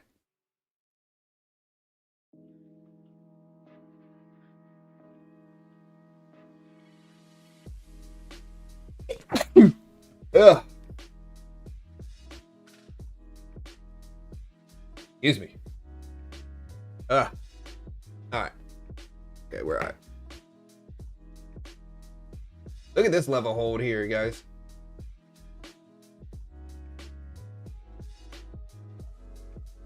Ugh. Alright, we're at 91.5s right now, 91.5s.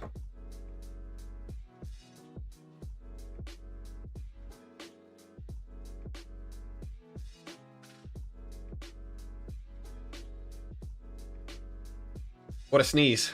Top 3 sneezes ever right there. That's all I'm saying.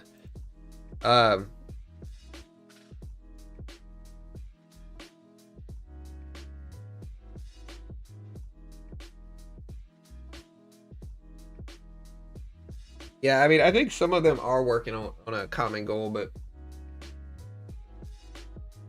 doesn't mean they're not going to be competitive either.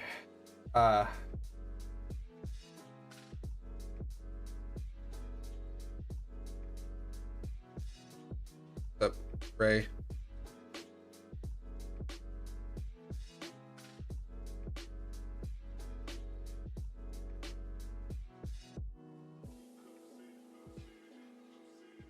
Bro, what the heck is up with this weather? Is it really this cold?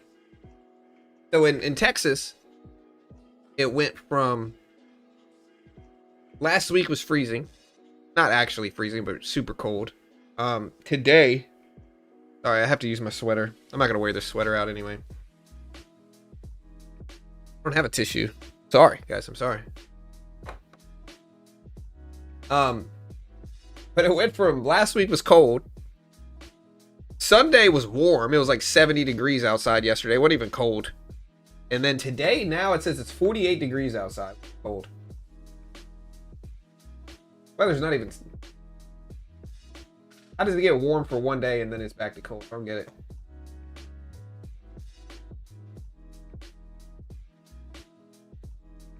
It lows of 39 degrees.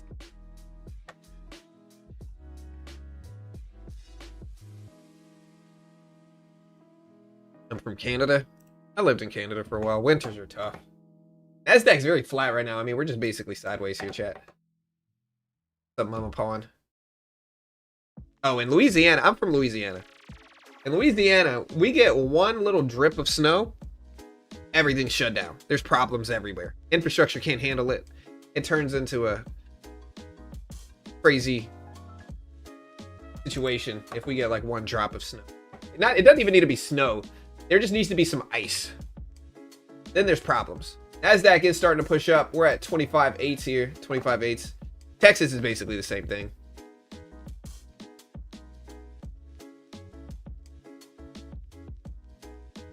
I've been to Chicago. Chicago's cold. I remember walking to the train station in Chicago when I was like, I don't know how old I was. I remember walking to the train station and I had a really flimsy winter jacket. It was the middle of winter. And I just remember thinking the Windy City is correct because that wind will just go straight through my jacket. Like I couldn't, jacket was doing nothing.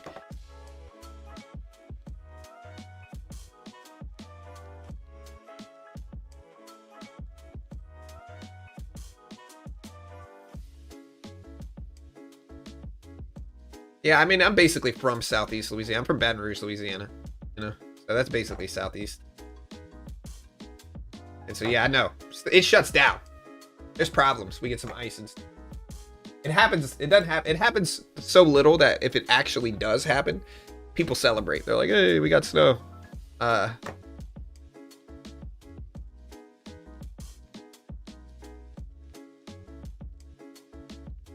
All right, Nasdaq started pushing back up 25.8s. I should have bought this dip down here.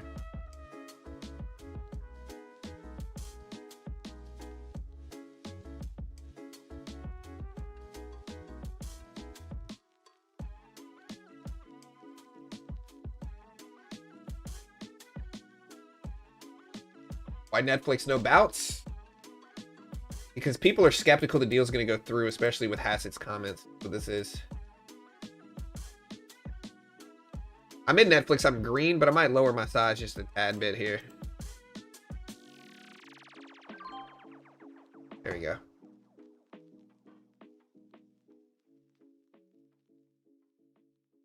think there's too much risk. I don't want to take a trade where Bank of Canada expected to hold rates.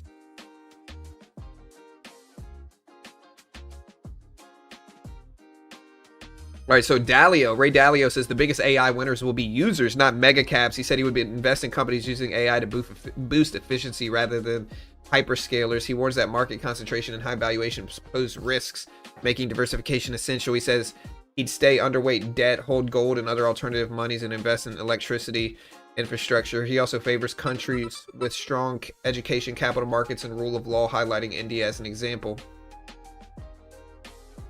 Moody's rating says Warner Bros. Discovery's rating remains on review for downgrade after the acquisition. Bernstein also cut MicroStrategy target, keeps outperform. He maintained its outperform rating on strategy, but lowered its price target to 450 from 600s.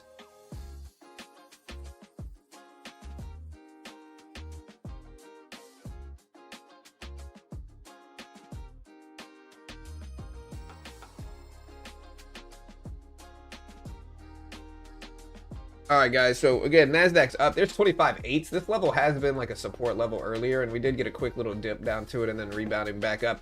But again, I think Netflix uncertainty here is driving Netflix lower.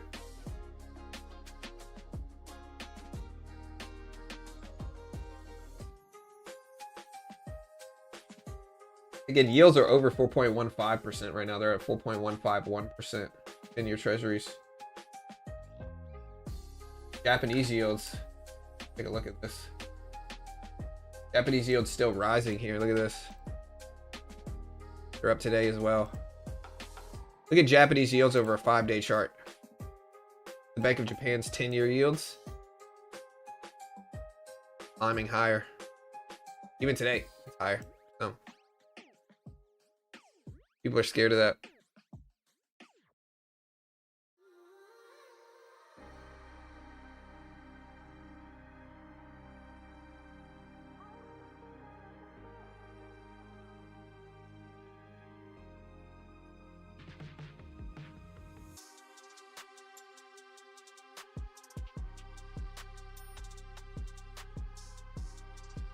Yeah, I'm looking at the rate cut odds. I don't think they're changing, though. I think most people agree we're going to cut rates 25 basis points.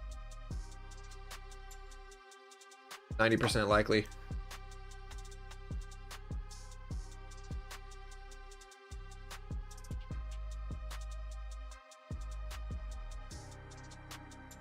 Yeah, I mean, he's mad they didn't get accepted. Again, the news I heard for Netflix Warner Bros. Deal is this. Netflix offered like 27 something, mostly cash. Some stock. Paramount offered 30, all cash, right? The deciphering dynamic of this, though, was that Netflix put in a $5.8 billion breakup fee, meaning Netflix is so confident they're going to get regulatory approval that they said if they do not, and they have to do a breakup thing, it's going to be, they're going to have to pay Warner Bros. $5.8 billion, basically $6 billion, if the deal falls through due to regulatory rejection or more. So they're so confident they're going to get approved, they said, hey, we'll pay you $5.8 billion if the deal does not go through. And that is when Warner Bros. Was like, okay, deal. And Paramount threw a fit, right? That's what basically happened. Now the question is, do they get the deal done or not? You know, Warner Bros. Is like, hey, look, we win no matter what. If the deal doesn't go through, we still get $6 billion basically, and then we can just sell it to somebody else. You know?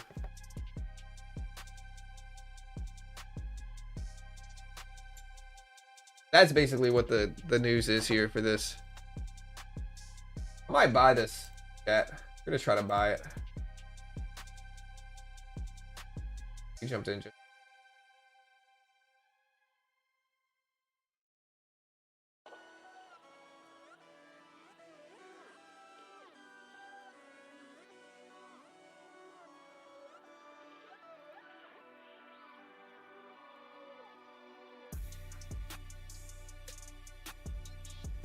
All right, so IG's Chris Beauchamp says Bitcoin and other crypto could continue recovering as the Fed is expected to cut rates this week. Said looser policy may boost inflows into crypto, especially after recent pullbacks created more attractive entries.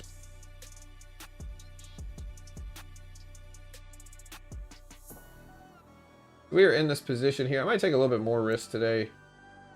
Buy this dip down to 8 if we bounce real quick. Cut this fast if we.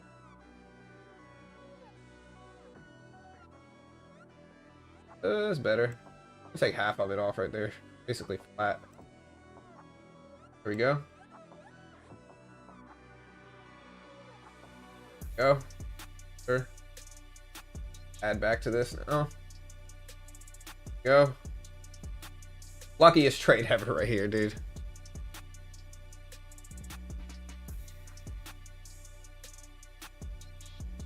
I'm gonna add back on a dip here. Maybe add right here.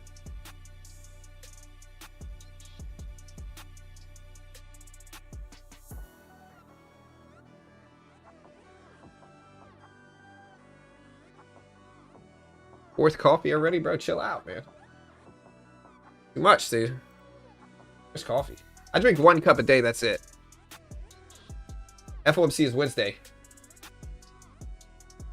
2 p.m. Eastern Standard Time. We're going to stream the whole thing live, as we always do. Something's going on to boost markets or drag markets. Look at gold. Oh. Video.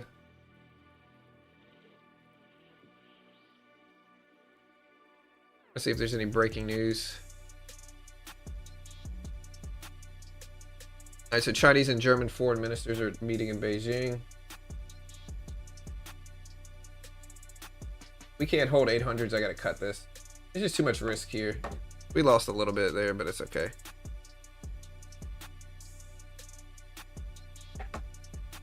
They maybe held it. I don't want to lose too much on this, but I also maybe held that.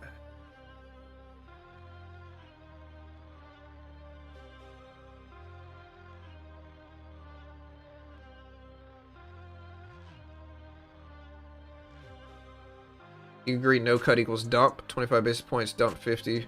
Moon? No. I don't think 25 basis points means dump. I think that's something probably already baked into them. So I would say if we do 25 basis points, you have to kind of pivot to what kind of tone what the dot plot and economic projections look like. So I don't think a 25 basis point cut means a dump automatically. I think it's going to depend on the tone and what Powell says and what the economic projections and dot plot look like. But I think 25 is neutral. 50 basis points would probably make us drop just in terms of, I don't know, if we cut 50, you know, you're thinking we moon, and maybe we do. Maybe we do moon. Again, I don't know. What I do know is that 50 might freak people out. You know, if they cut 50 as a surprise cut, 50, I think that might freak people out. Hey, Carol, come here. I think that might freak people out. All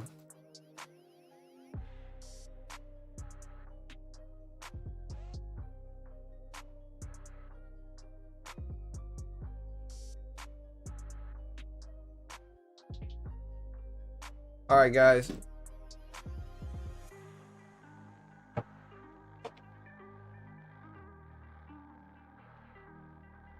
What you doing? All right.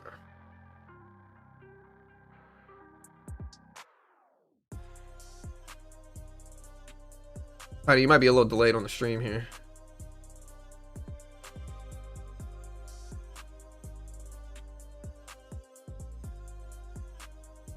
No, I was trying to get her attention, guys. Don't judge me for saying, yo, Carol.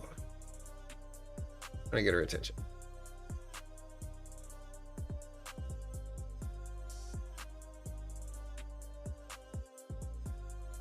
Everybody should talk in caps like the president does. I don't know, the president kind of talks like, I walked right in here. I saw this 25,800 level. I said, wow, would you look at that level? What a great level. Hey.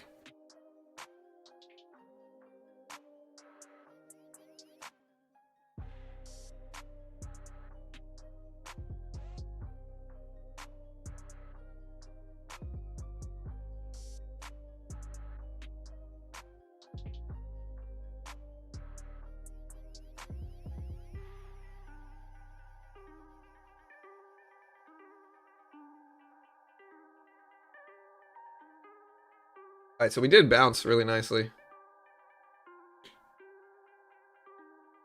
Yeah, I walk in, I saw that level. I said, wow, would you look at that level?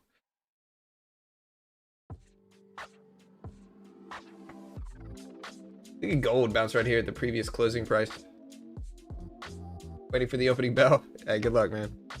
Opening bell in 30 minutes roughly. We'll see what we get. I don't know. NASDAQ looks strong. It looks news related though. That might be driving this.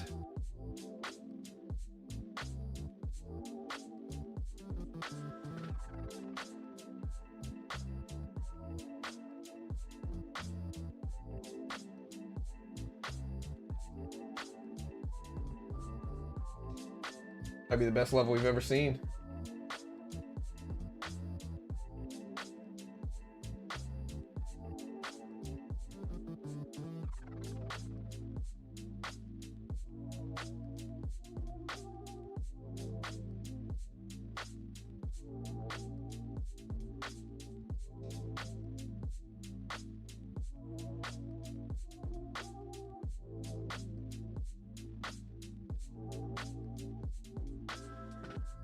Got a little dip. Should I buy this dip? I kind of want to buy it.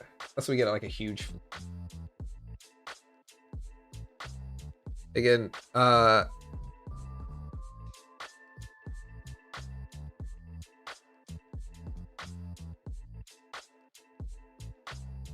we don't really have any reports today. Not really. Do I buy this dip here? Hold on. Let me see.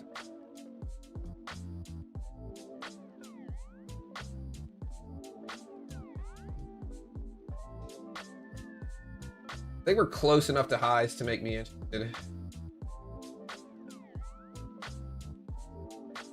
Like, I just took another position here. Hold on. This. Going higher here. Take that off.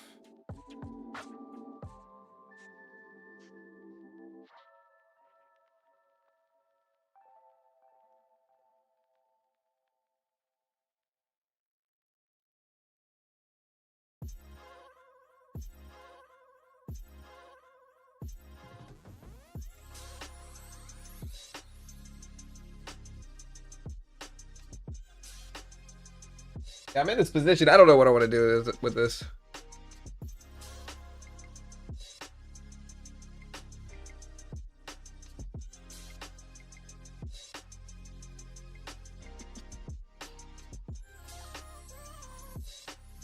Push it up. I'll take another little piece off here.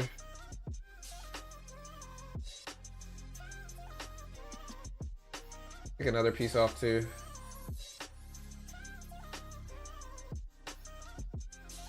We got a little bounce here.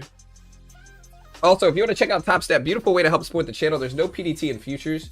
You can day trade the S&P, NASDAQ, Dow, Russell, gold, commodities.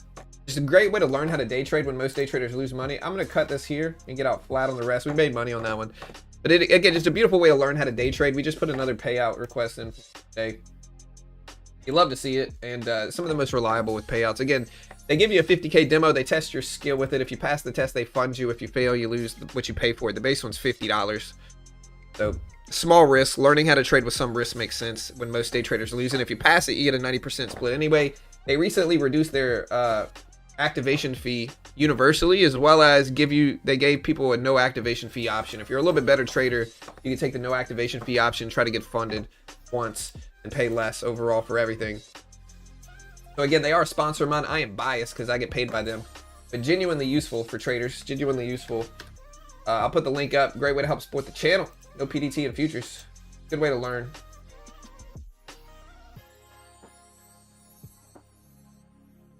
Is it forcing me to do this? I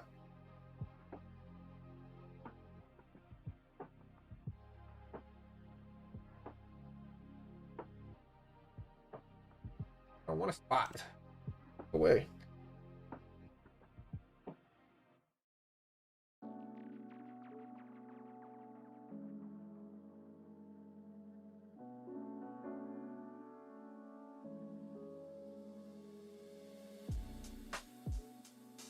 Bro, YouTube, what the heck are you doing?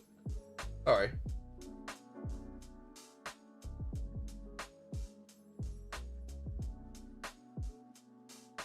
I love you. Love you. Even though you drank all the coffee this morning. Because you didn't say you wanted some. Half the time. Yeah.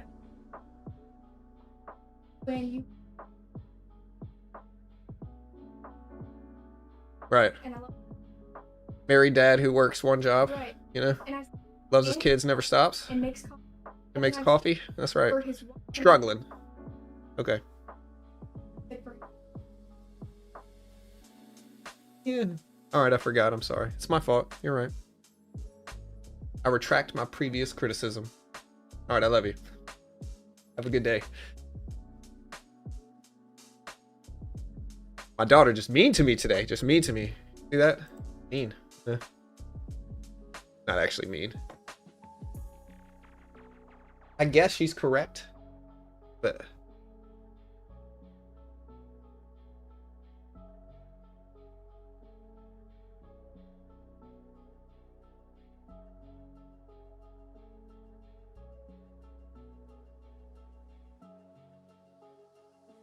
yeah, so last night, one of Carol's jobs here is to make the coffee.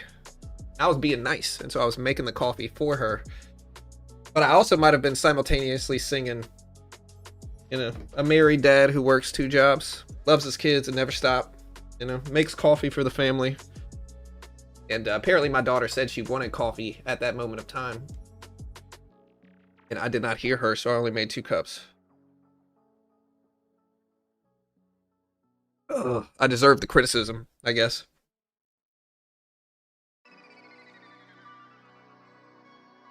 Now, He's a teenager.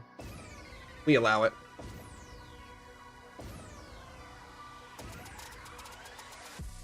So Lamborghini launched a new Bitcoin wallet promo.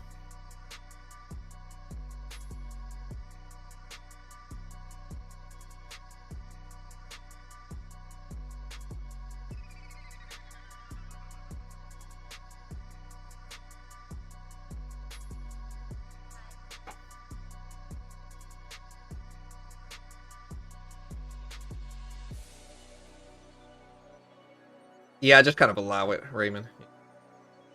Have fun with it. It's okay. All right, guys, it's past 9. NASDAQ is running up a little bit. We're basically flat on the day. We're slightly red if we take net everything into account, but it's very slight.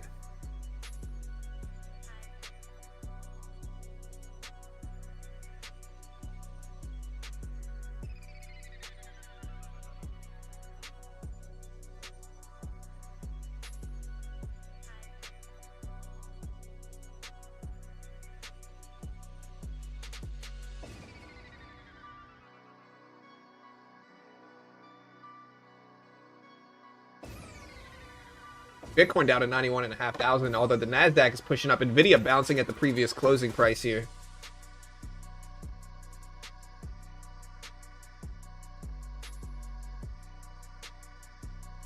Anybody watch the UFC fights this weekend, bro? Joshua Van. I'm glad he's champ. I'm just not happy with the way it went down. Yeah. Like, I was rooting for Van.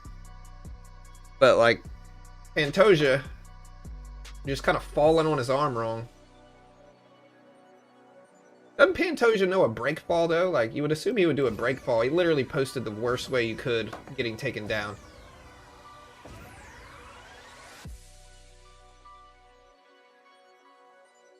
Yeah, it's kind of low volume. It's alright.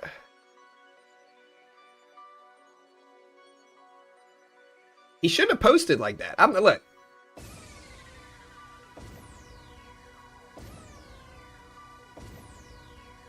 He shouldn't have posted like that.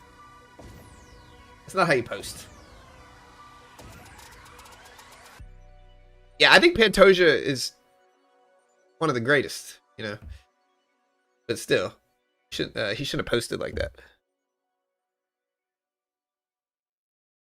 No, it was a break. It looked broken. It wasn't a shoulder dislocation. It was his elbow joint. I'm pretty sure.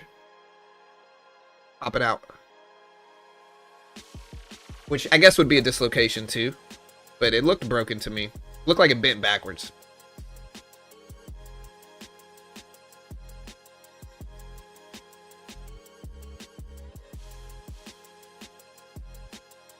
Paramount Skydance launched its all-cash tender offer to acquire Warner Bros. Discovery for $30 a share.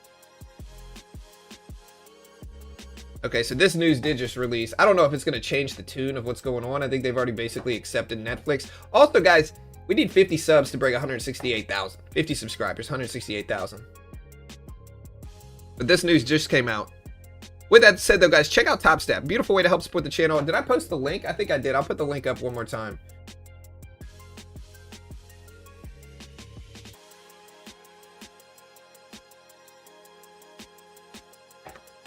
I'll put the link up, pin it to the top of the chat. Great way to help support the channel, chat.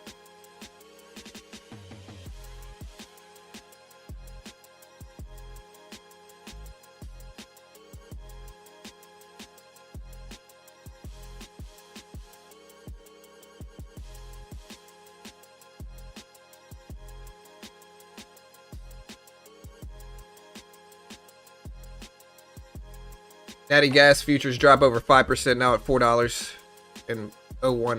$4.02 basically. So again, Paramount launched a all-cash tender offer to acquire Warner Bros. For $30 a share. Proposed deal for $108.4 billion. Transaction is for the entirety of WBD, including global network segment.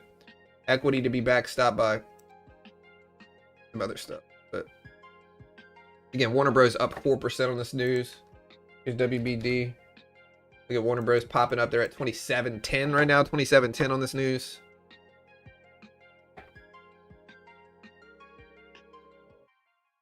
Hostile bid.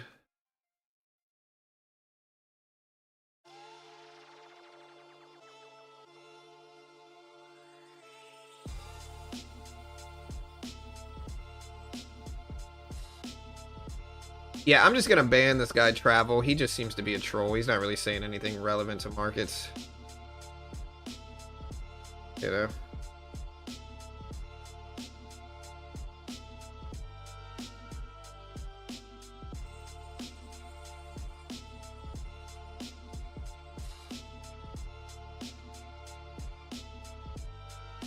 Alright guys, let's day trade.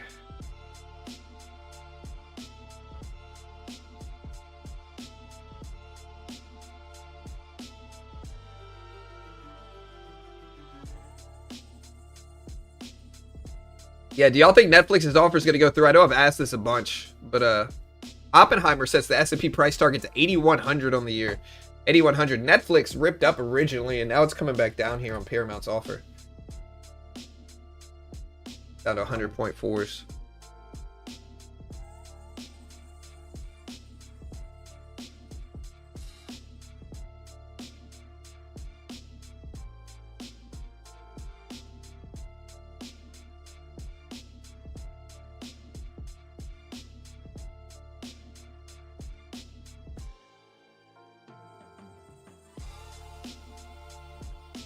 Again, Paramount, $30 share, hostile bid for Warner Bros. The Netflix transaction provides Warner Bros. Shareholders with inferior and uncertain value. $18 billion more in cash than Netflix.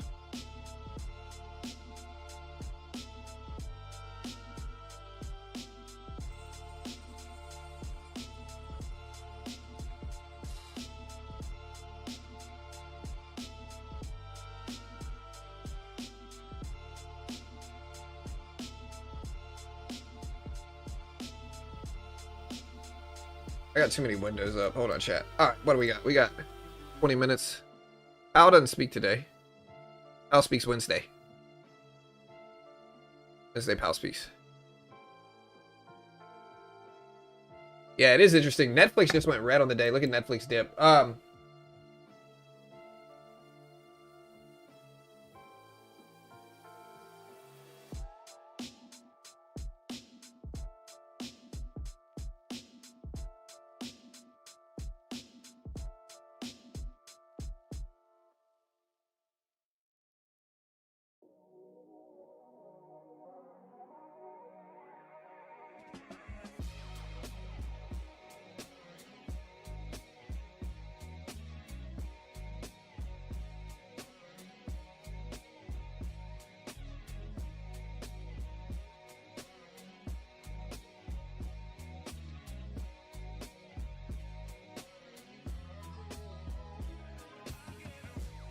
All right, look at Netflix still fall here.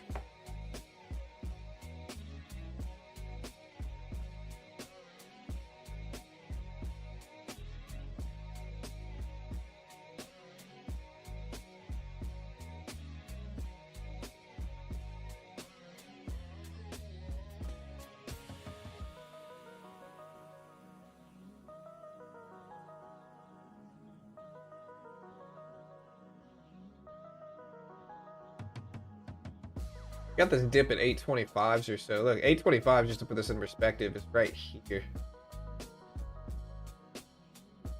Again, Warner Bros. Up on this bid. News up to 2740s here. I mean, if there's one winner in all this, it's Warner Bros., no? I mean, we don't have any economic data. That all starts next week. Or that all starts tomorrow, and Wednesday and Thursday.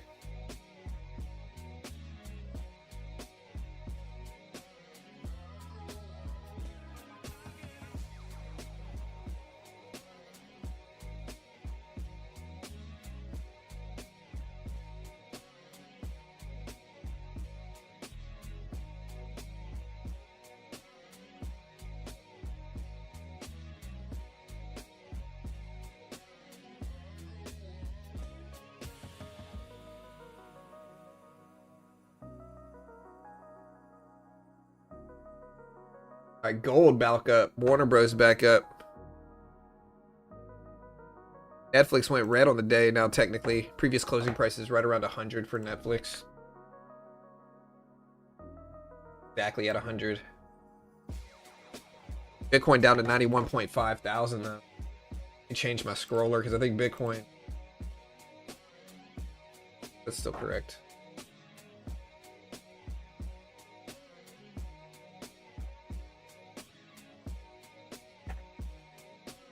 Yeah, Warner Bros. Flying up.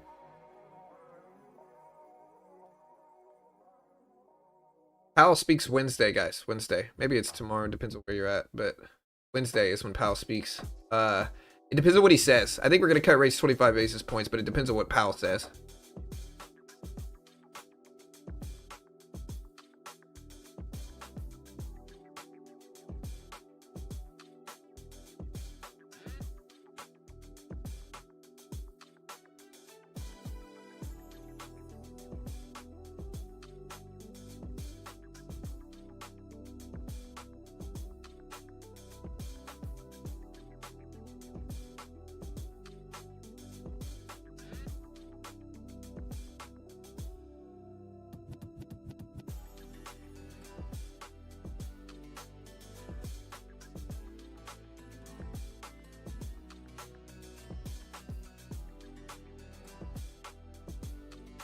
Look at Warner Bros. Still push it up here.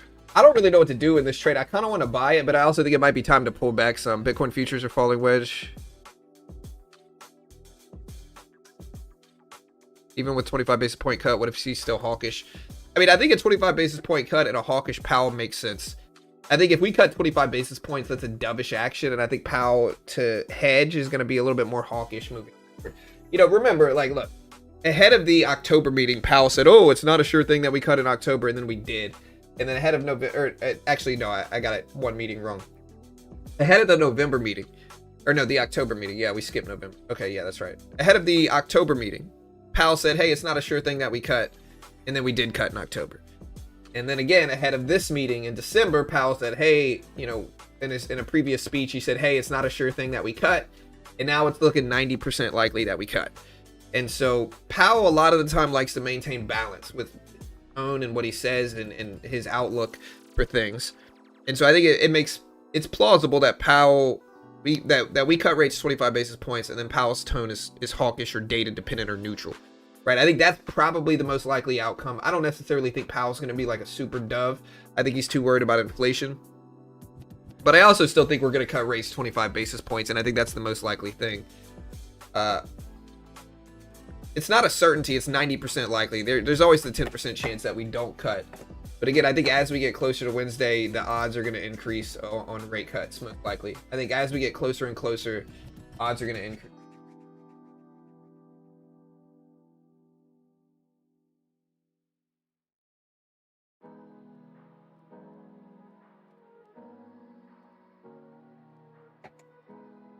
Yeah, silver's up a lot, though. Like, if we look at silver's up to almost 60. Slightly red on the day, though, today. Can Bitcoin fall below 85,000 if Fed does not cut the rate? Yeah, I mean, Bitcoin can, and it probably will fall. If we do a surprise pause, I think, if we do a surprise pause, I think Bitcoin's falling. I think Bitcoin wants easing, and those markets want easing. Look at the NASDAQ come down here. Hold on, let me see if something's... But I think Bitcoin wants easing.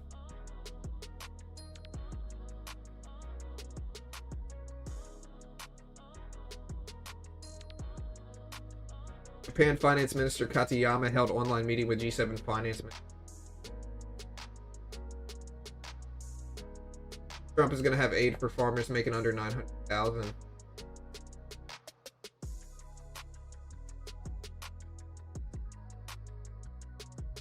And Kazakhstan plans to supply 50,000 tons of oil from the oil field in December to China directly after sea damage, according to sources.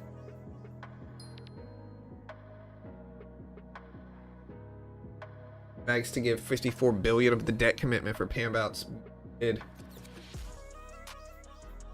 All right, guys, we got what, 13 minutes left? 13 minutes.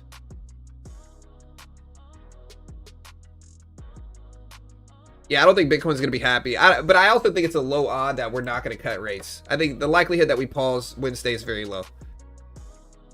You know, I think we're gonna cut, but that's why I think Powell's gonna be hawkish, is because I think we're gonna cut.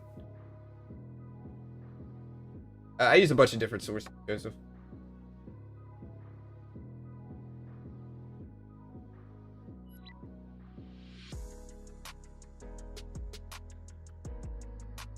Yeah, we did take a payout this morning on Top Step, which is good. The account that I took the payout on.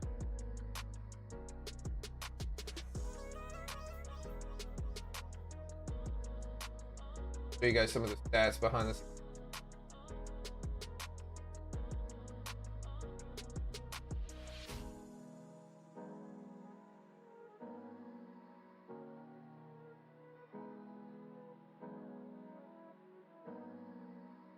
Yeah, this was my stats in this account since October. The one I took the payout on. This is my stats since October. Honestly, I'm impressed. I'm impressed with my trading here. So these are my stats since October. We had 1, 2, 3, 4, 5, 6 losing days out of 1, 2, 3, 4, 5, 6, 7, 8, 9, 12, 13, 14, 15, 17, 18. 526. So we had 6 losing days out of 29 this account. I think that's right. Yeah, 6 losing days out of 29.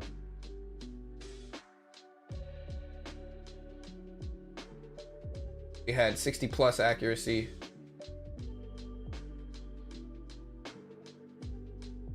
A 1-to-1 average win versus average loss. Wish they gave me the actual day, like how many days I was profitable. But here's the graph if you want to see it.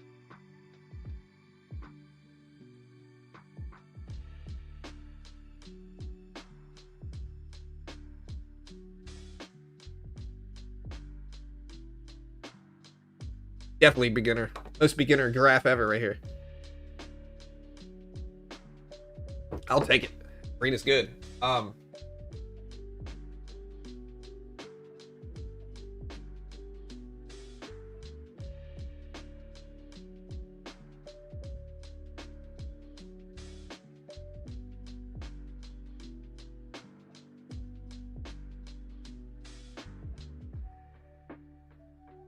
Actually, it was 29. It's 6 out of 20 days. So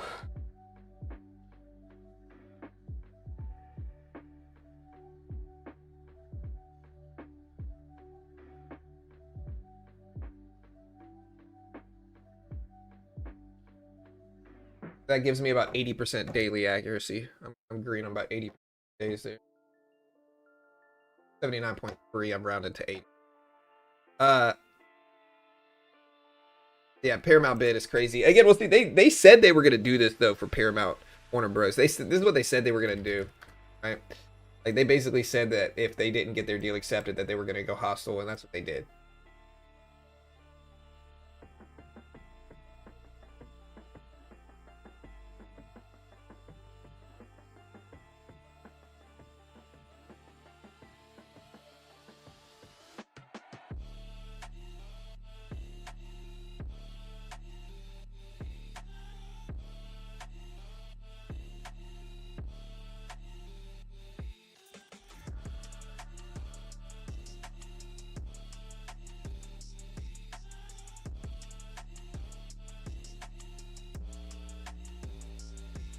I got a couple accounts that I'm almost ready to take withdrawals on.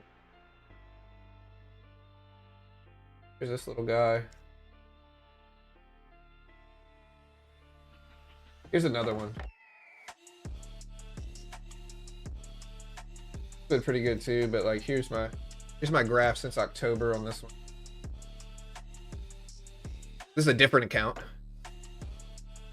And this one we had 1, 2, 3, 4, 5, 6, 7, 8, 9, 10, 11, 12, 13, 14, 15, 17, 18, 19, 22. And we lost on 1, 2, 3, 4, 6 out of 22. A little bit worse, and not bad necessarily. You count that again, make sure that's right. 2, 3.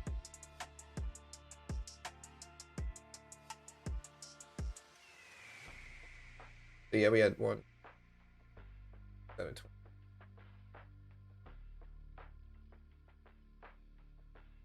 All right.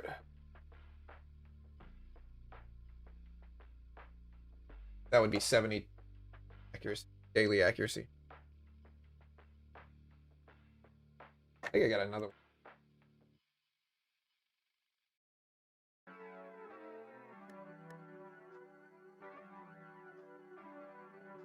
Here's a different account too. Look at this one. Here's another account. This one's only since November, though. This one is 1, 2, 3, 4, 5, 6, 7, 8, 13, 18. That's 18 and 3. Or that's not 18 and 3. That is 15 out of 18. That is 83%. So this is actually the most accurate account. 83% daily accuracy.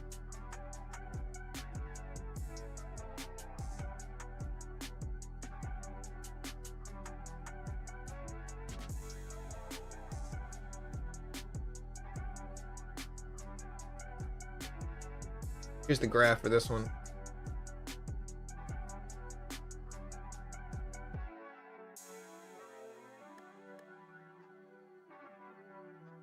Pretty good.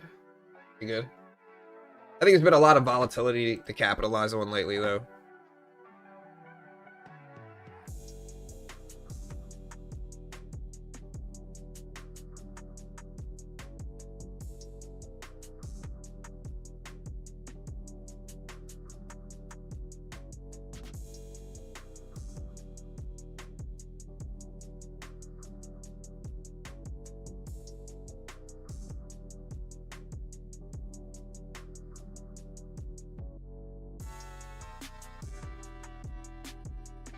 All right, guys, we got 6 minutes left. 6 minutes. We're going to day trade a little bit more actively at the open. I'm just not going to take too much risk.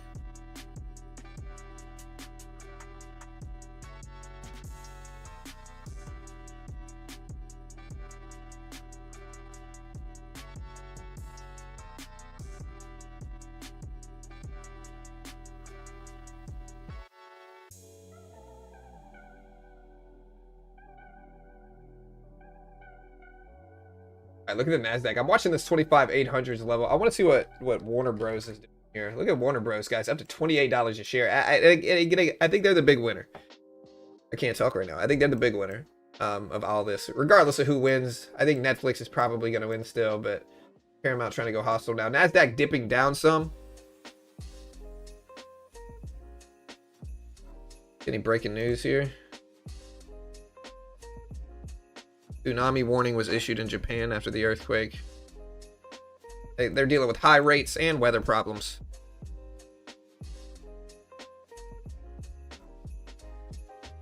Hope they're okay over there.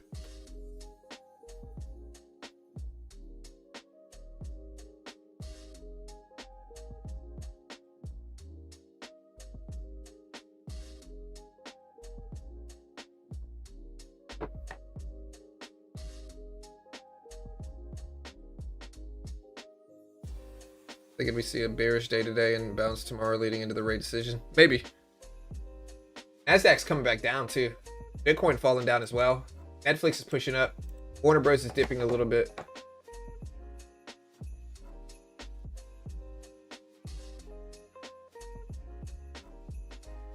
Here we go. We got 4 minutes left, chat. See what the opening bell brings.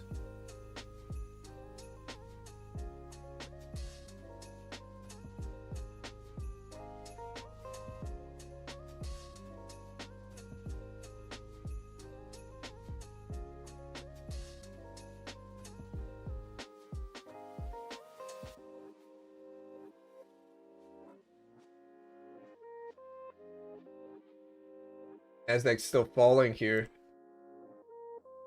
Nvidia's red, technically on the day. Apple's red. Meta's red. Google's red. A lot of stuff's gone red on the day here, to be honest. Netflix was red. It's actually slightly green right now.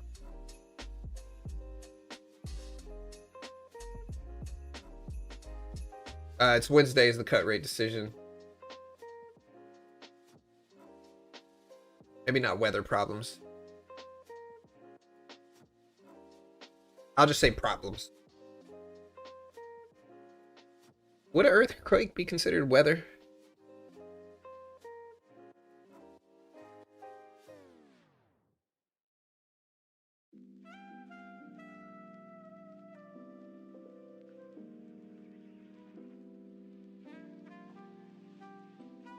No? My apologies then. Geological problems, okay? Sorry, guys. I'm sorry. Environmental problems. There you go.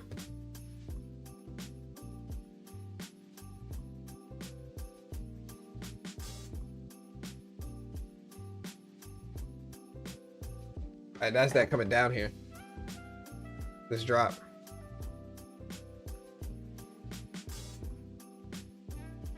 Yeah, but if the earthquake causes a tsunami, would that be considered weather? I think that's why I originally said weather in the first place.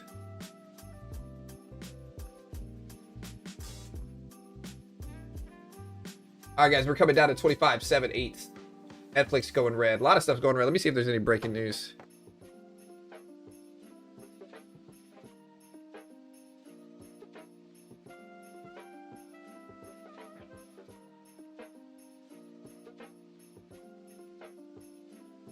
Yeah, so a maximum 3-meter high tsunami is expected after Japan's earthquake.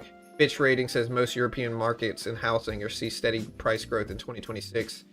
Morgan Stanley raises GM to overweight.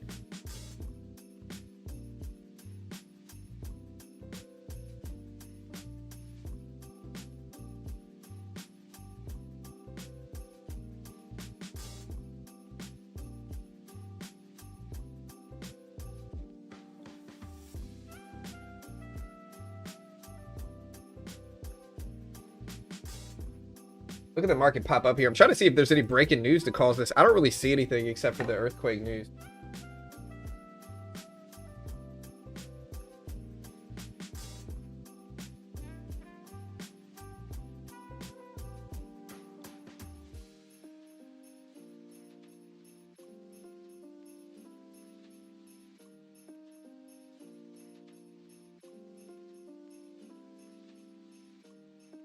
Yeah, I think if there's one thing I'm the top 3 least knowledgeable about, it's weather.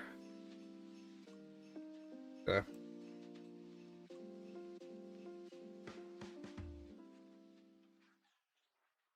right, here we go, guys. Here's the opening bell. Y'all be good. Again, hit the live button next to the play button. Put it in 2x speed. Oh, the president tweeted again. That's not really stuff I'm covering. It's kind of arguments. Here we go. Here's the opening bell. Put it in 2x speed. Hit the live button. We'll see what this brings. There's the open. NASDAQ looks weak. Honestly, Netflix falling down. Watching Nvidia. Nvidia's popping up a little bit. 183. So look at Nvidia make a move at the open.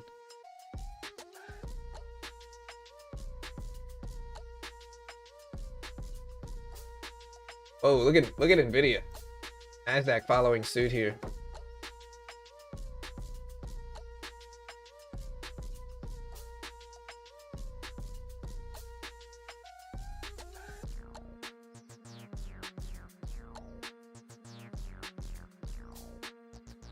Nvidia's popping here, guys. I don't see any breaking news right now. I see they took the top spot in the list of best managed companies in 2025. I did see that earlier, but I gotta let things play out a little bit first. The president tweeted. It's just basically arguments.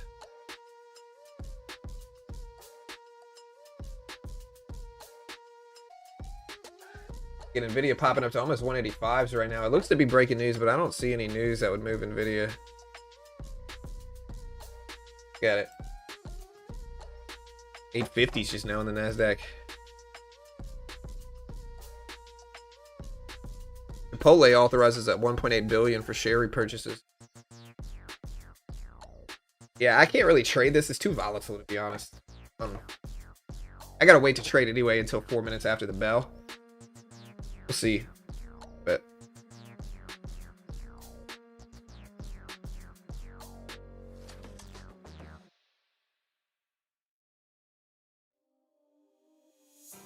got a little dip. Video again at 185s.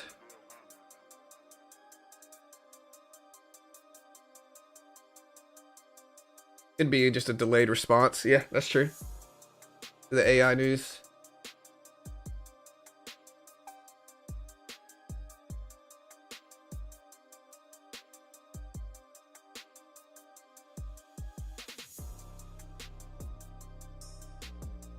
Should have bought the dip. I was really thinking about it, but we're only 2.5 minutes into the bell. So, a bit sketchier of a dip buy here.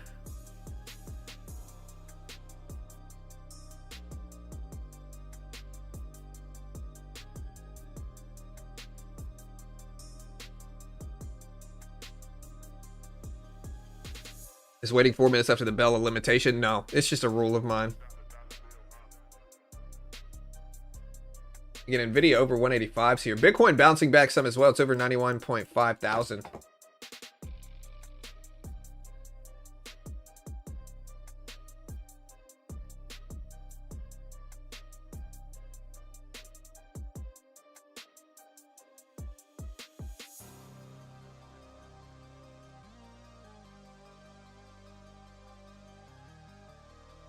Still ripping up over highs here. Nvidia still ripping Bitcoin pushing back up too.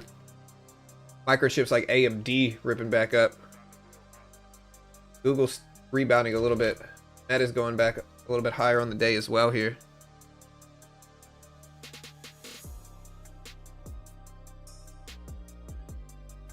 Again, traders are pricing in a 20% chance of an ECB cut by the end of next year.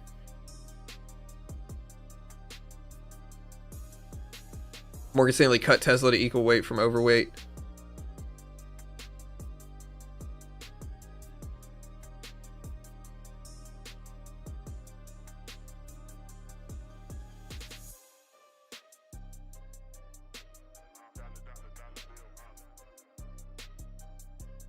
Theo Jensen reframes Bitcoin energy. Liberty Defense joins Nvidia. This is a dip here. I might buy this dip. I kind of want to buy this dip. You know what? We'll try to buy it. See if we can add some to this. Down to here. For green, we pop back higher here. Green. Let's see if we can go up. Just want to kind of sit on this and see if we get bought up here. If not, I'll cut it small, but I'd love to see it get bought up. There it goes. Bought up. We're going to take half off there. Hold the rest. There we go. Try to be patient. I want to add back. No, I don't think so.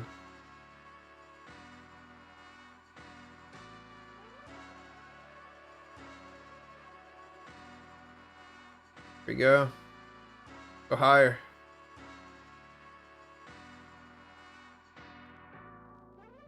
We'll take that. We're green on the day, which is good. I don't know. It's taking too long to go back higher, so I'm just going to wait now. I don't know. Nvidia's bouncing right here at the VWAP, though. Maybe this is time to buy it again. Nvidia's heading back up, so it's Meta.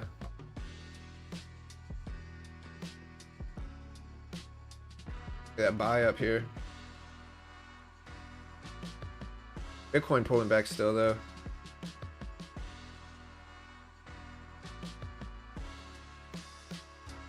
I'm gonna buy this now. 2 contracts.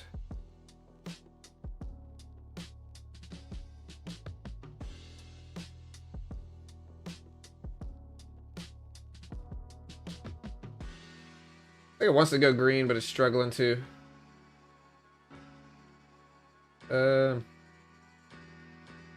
Every time it gets down there, it gets balled up, but it's a little uncertain for me here. Let's see if we go higher.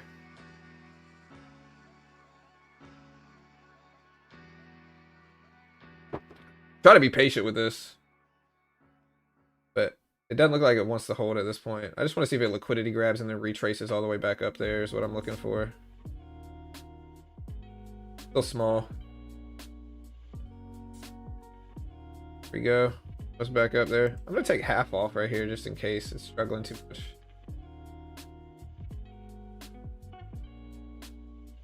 Still close to the open. What are we, 7 minutes into the day? Yeah.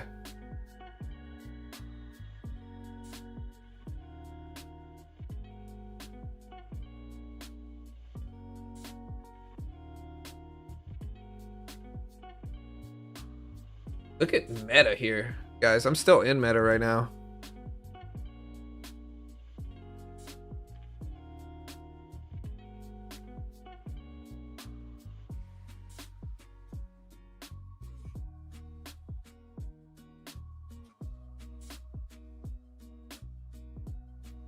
I don't know whether I want to add to this or sell it. It's small. I'll try adding to it here. Yeah.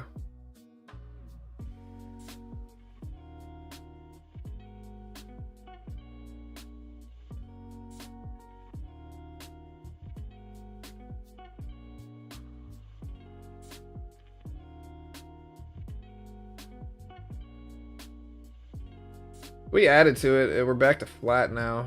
I could take it off. It's struggling to hold, but I want to give it a sec. This is one of my newer funded accounts. Give it to.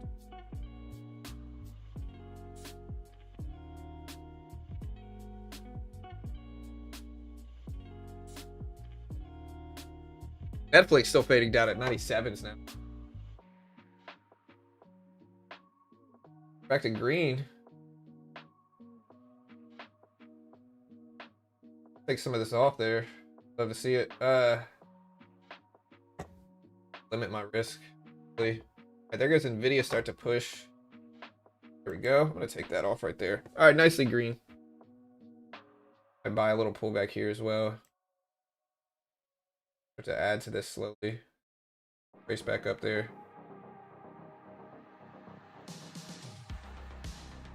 We're in 3 micros. Let's give it hold. Got it.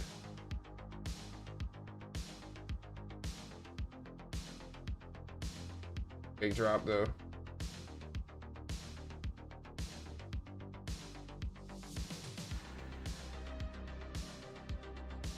So choppy right now though. I don't really know what to do. It looks bearish to be honest, and I'm long. So I mean, but I got to be objective about it. If we retrace.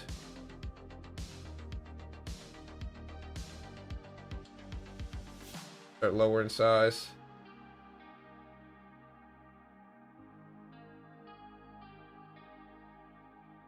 Yeah, I gotta cut it. So I'll switch accounts and trade it different.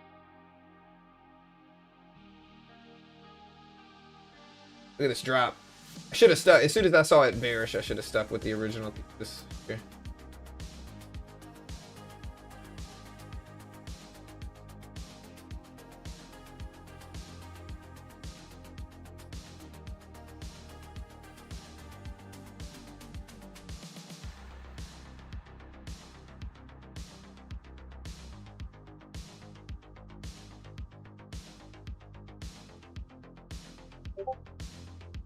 Pricey. Thank you, sir.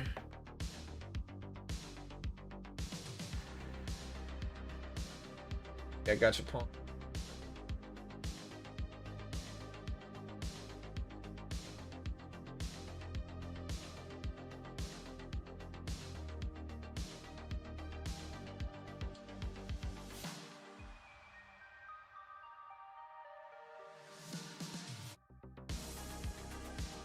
We did get into another trade here. Hold on, let me show you guys this if I hurry up.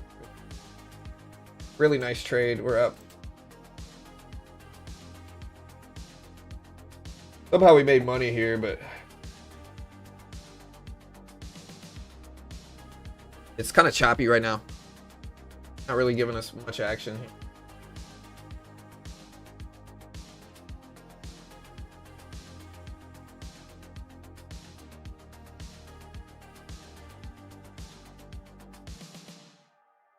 Struggling to get under that 800 level.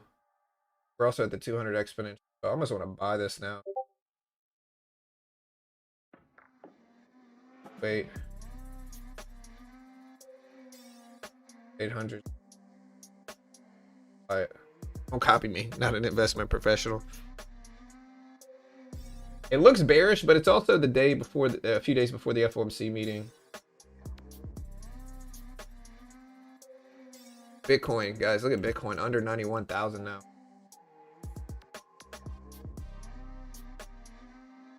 Okay, we're short again. Yeah.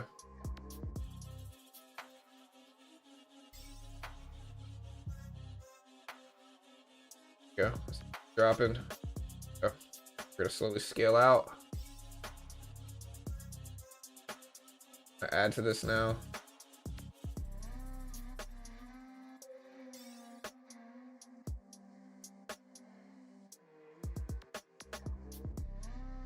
Another piece off down there. Another piece off down there and out. All right. Yeah, Bitcoin at 91,000s.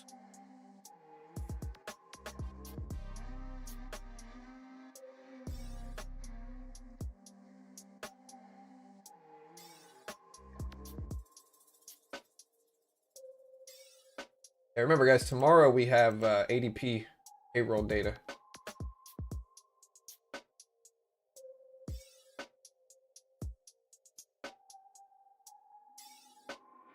$8.50.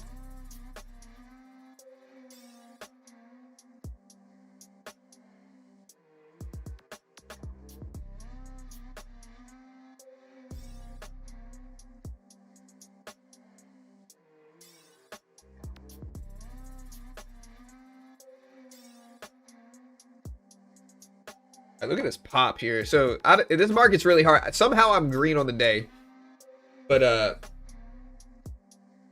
this market's really hard to make money in my opinion. I don't think it's an easy market. I think it's incredibly difficult to not get like whipped out of some trades here today. Somehow I'm green. Yeah, like somehow I'm green, but I think it's incredibly difficult to get just popped out of trades. Y'all just be careful. Very flat opening range here, 15 minutes into the day. Again, it's the day before FOMC meeting. I think ranges make sense to attack today, but sometimes markets are just apprehensive. They're slow. Did anybody hear Mike? Like, did anybody see Michael Burry's interview? Dude, Michael Burry did not sound like I thought Michael Burry sounded. I was thinking Christian Bale. You know? Here, let me see if I can find it. Hold on. Did y'all see Michael Burry? Where is it? Here you go. Where'd he go? Hold on, let me find it.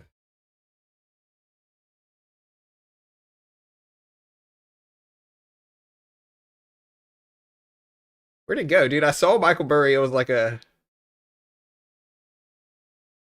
think it must have been an interview.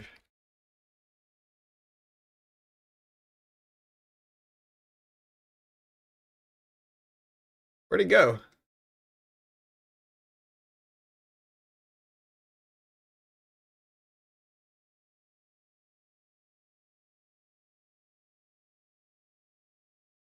Michael Lewis on YouTube. All right, so we're still flat.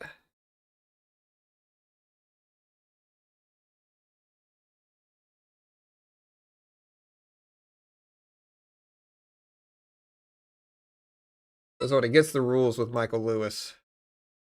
Listen to this. Sees every now and then there's some. So here's Michael Burry here, chat. Y'all see this? U.S. securities traded in the U.S. that are stocks, they get to see stocks, and they get an incredibly bastardized version of what of options. Okay.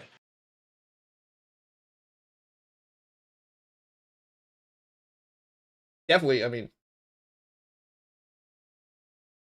definitely not Batman. Got a new hairstyle too, man. Shout out to Michael Burry.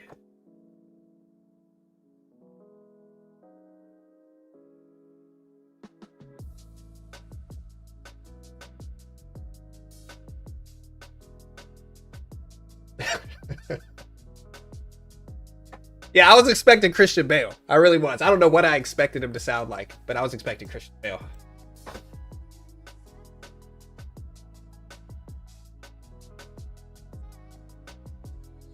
Again, Michael Burry will slap me with his wallet, okay? He's way richer than I am. Probably smarter than I am. You know? So, I'm not hating.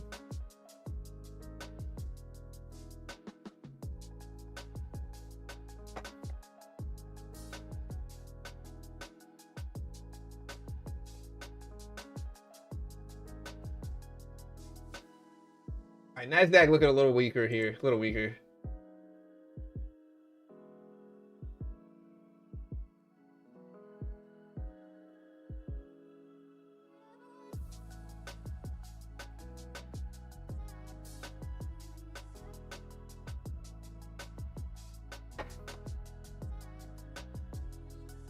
It's a good interview, though. Go listen to it. It's a good interview. I actually think it's pretty solid. Where's my trading link? All right, we're starting to break down again here, but market's been so whippy.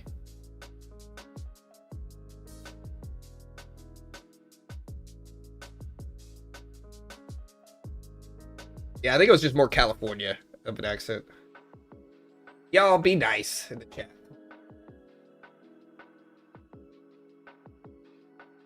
NASDAQ coming down here. It's at 750s.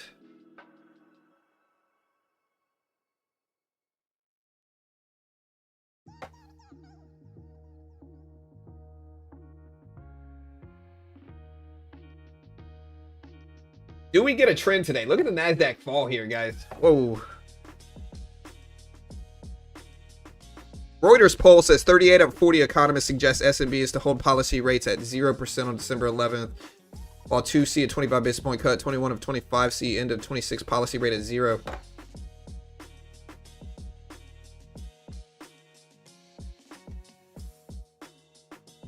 Is this Bitcoin chart? Here, look at the NASDAQ fall. There's got to be some breaking news here. Hold on.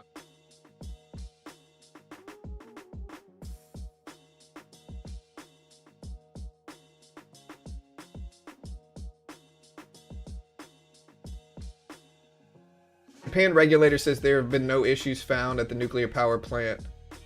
Bank of America Global raises Warner Bros. Discovery price target to $28.75.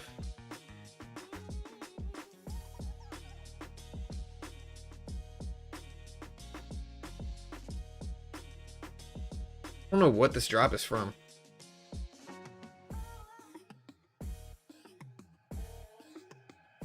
We're getting a bounce. I kind of want to short this now. I think a short's the easy strategy, but I don't know if it's easy. I got a cushion on the day. We'll try it. All right. We're green. Or not green. We're going to go green again.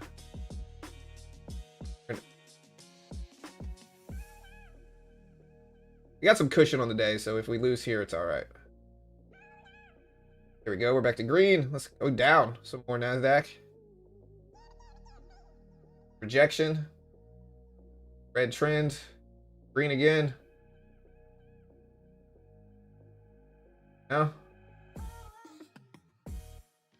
We go back up here. I gotta just sit on the day. Yeah, I gotta just. Now we're down a little bit on the day. Just getting whippy here. All right, you know what? I'm stubborn. Go green again. It's my newer account. I can trade a little bit more. There we go.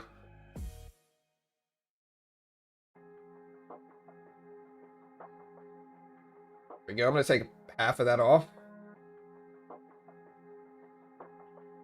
Ooh, do I want to add back here? I think so. We're going to add to this bounce if we reject fast. 5 contracts. Take it. Here we go. There. All right.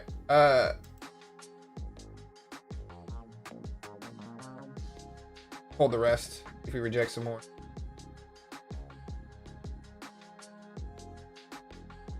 Go. Back to green on the day. I'm going to add more to this here. Here we go.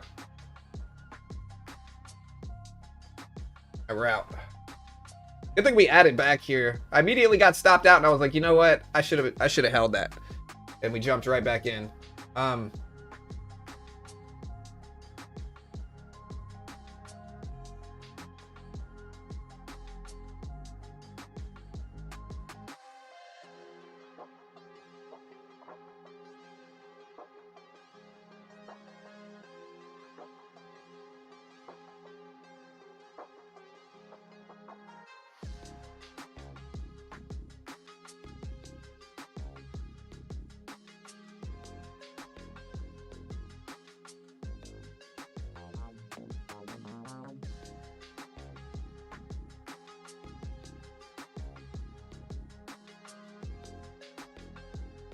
Should have held.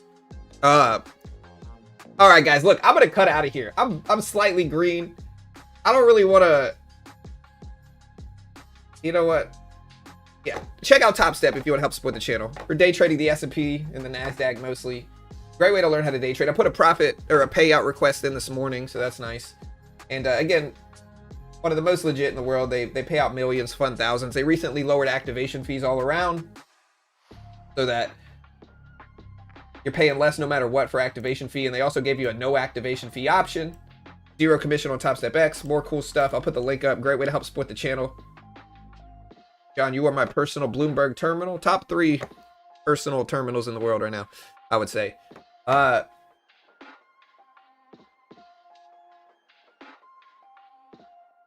what happens. Any other news coming out?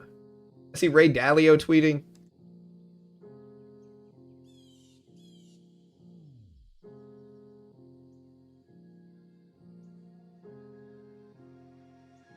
Again, remember, we might get chopped today, guys. We might get chopped. I'm going to close this stream. It'll bring you to tomorrow's stream if it hasn't already.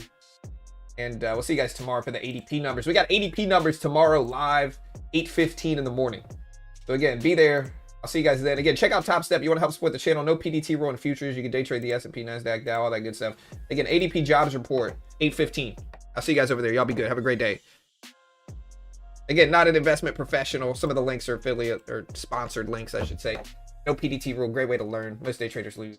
Understand, I'm not an investment professional. I'm not liable. If you lose money, make your own assessment. Trade smart. I can't guarantee anything. Also, subscribe, guys. Hit the notification bell. We appreciate it. Subscribe. I'll see you guys tomorrow. Y'all be good. Have a great day.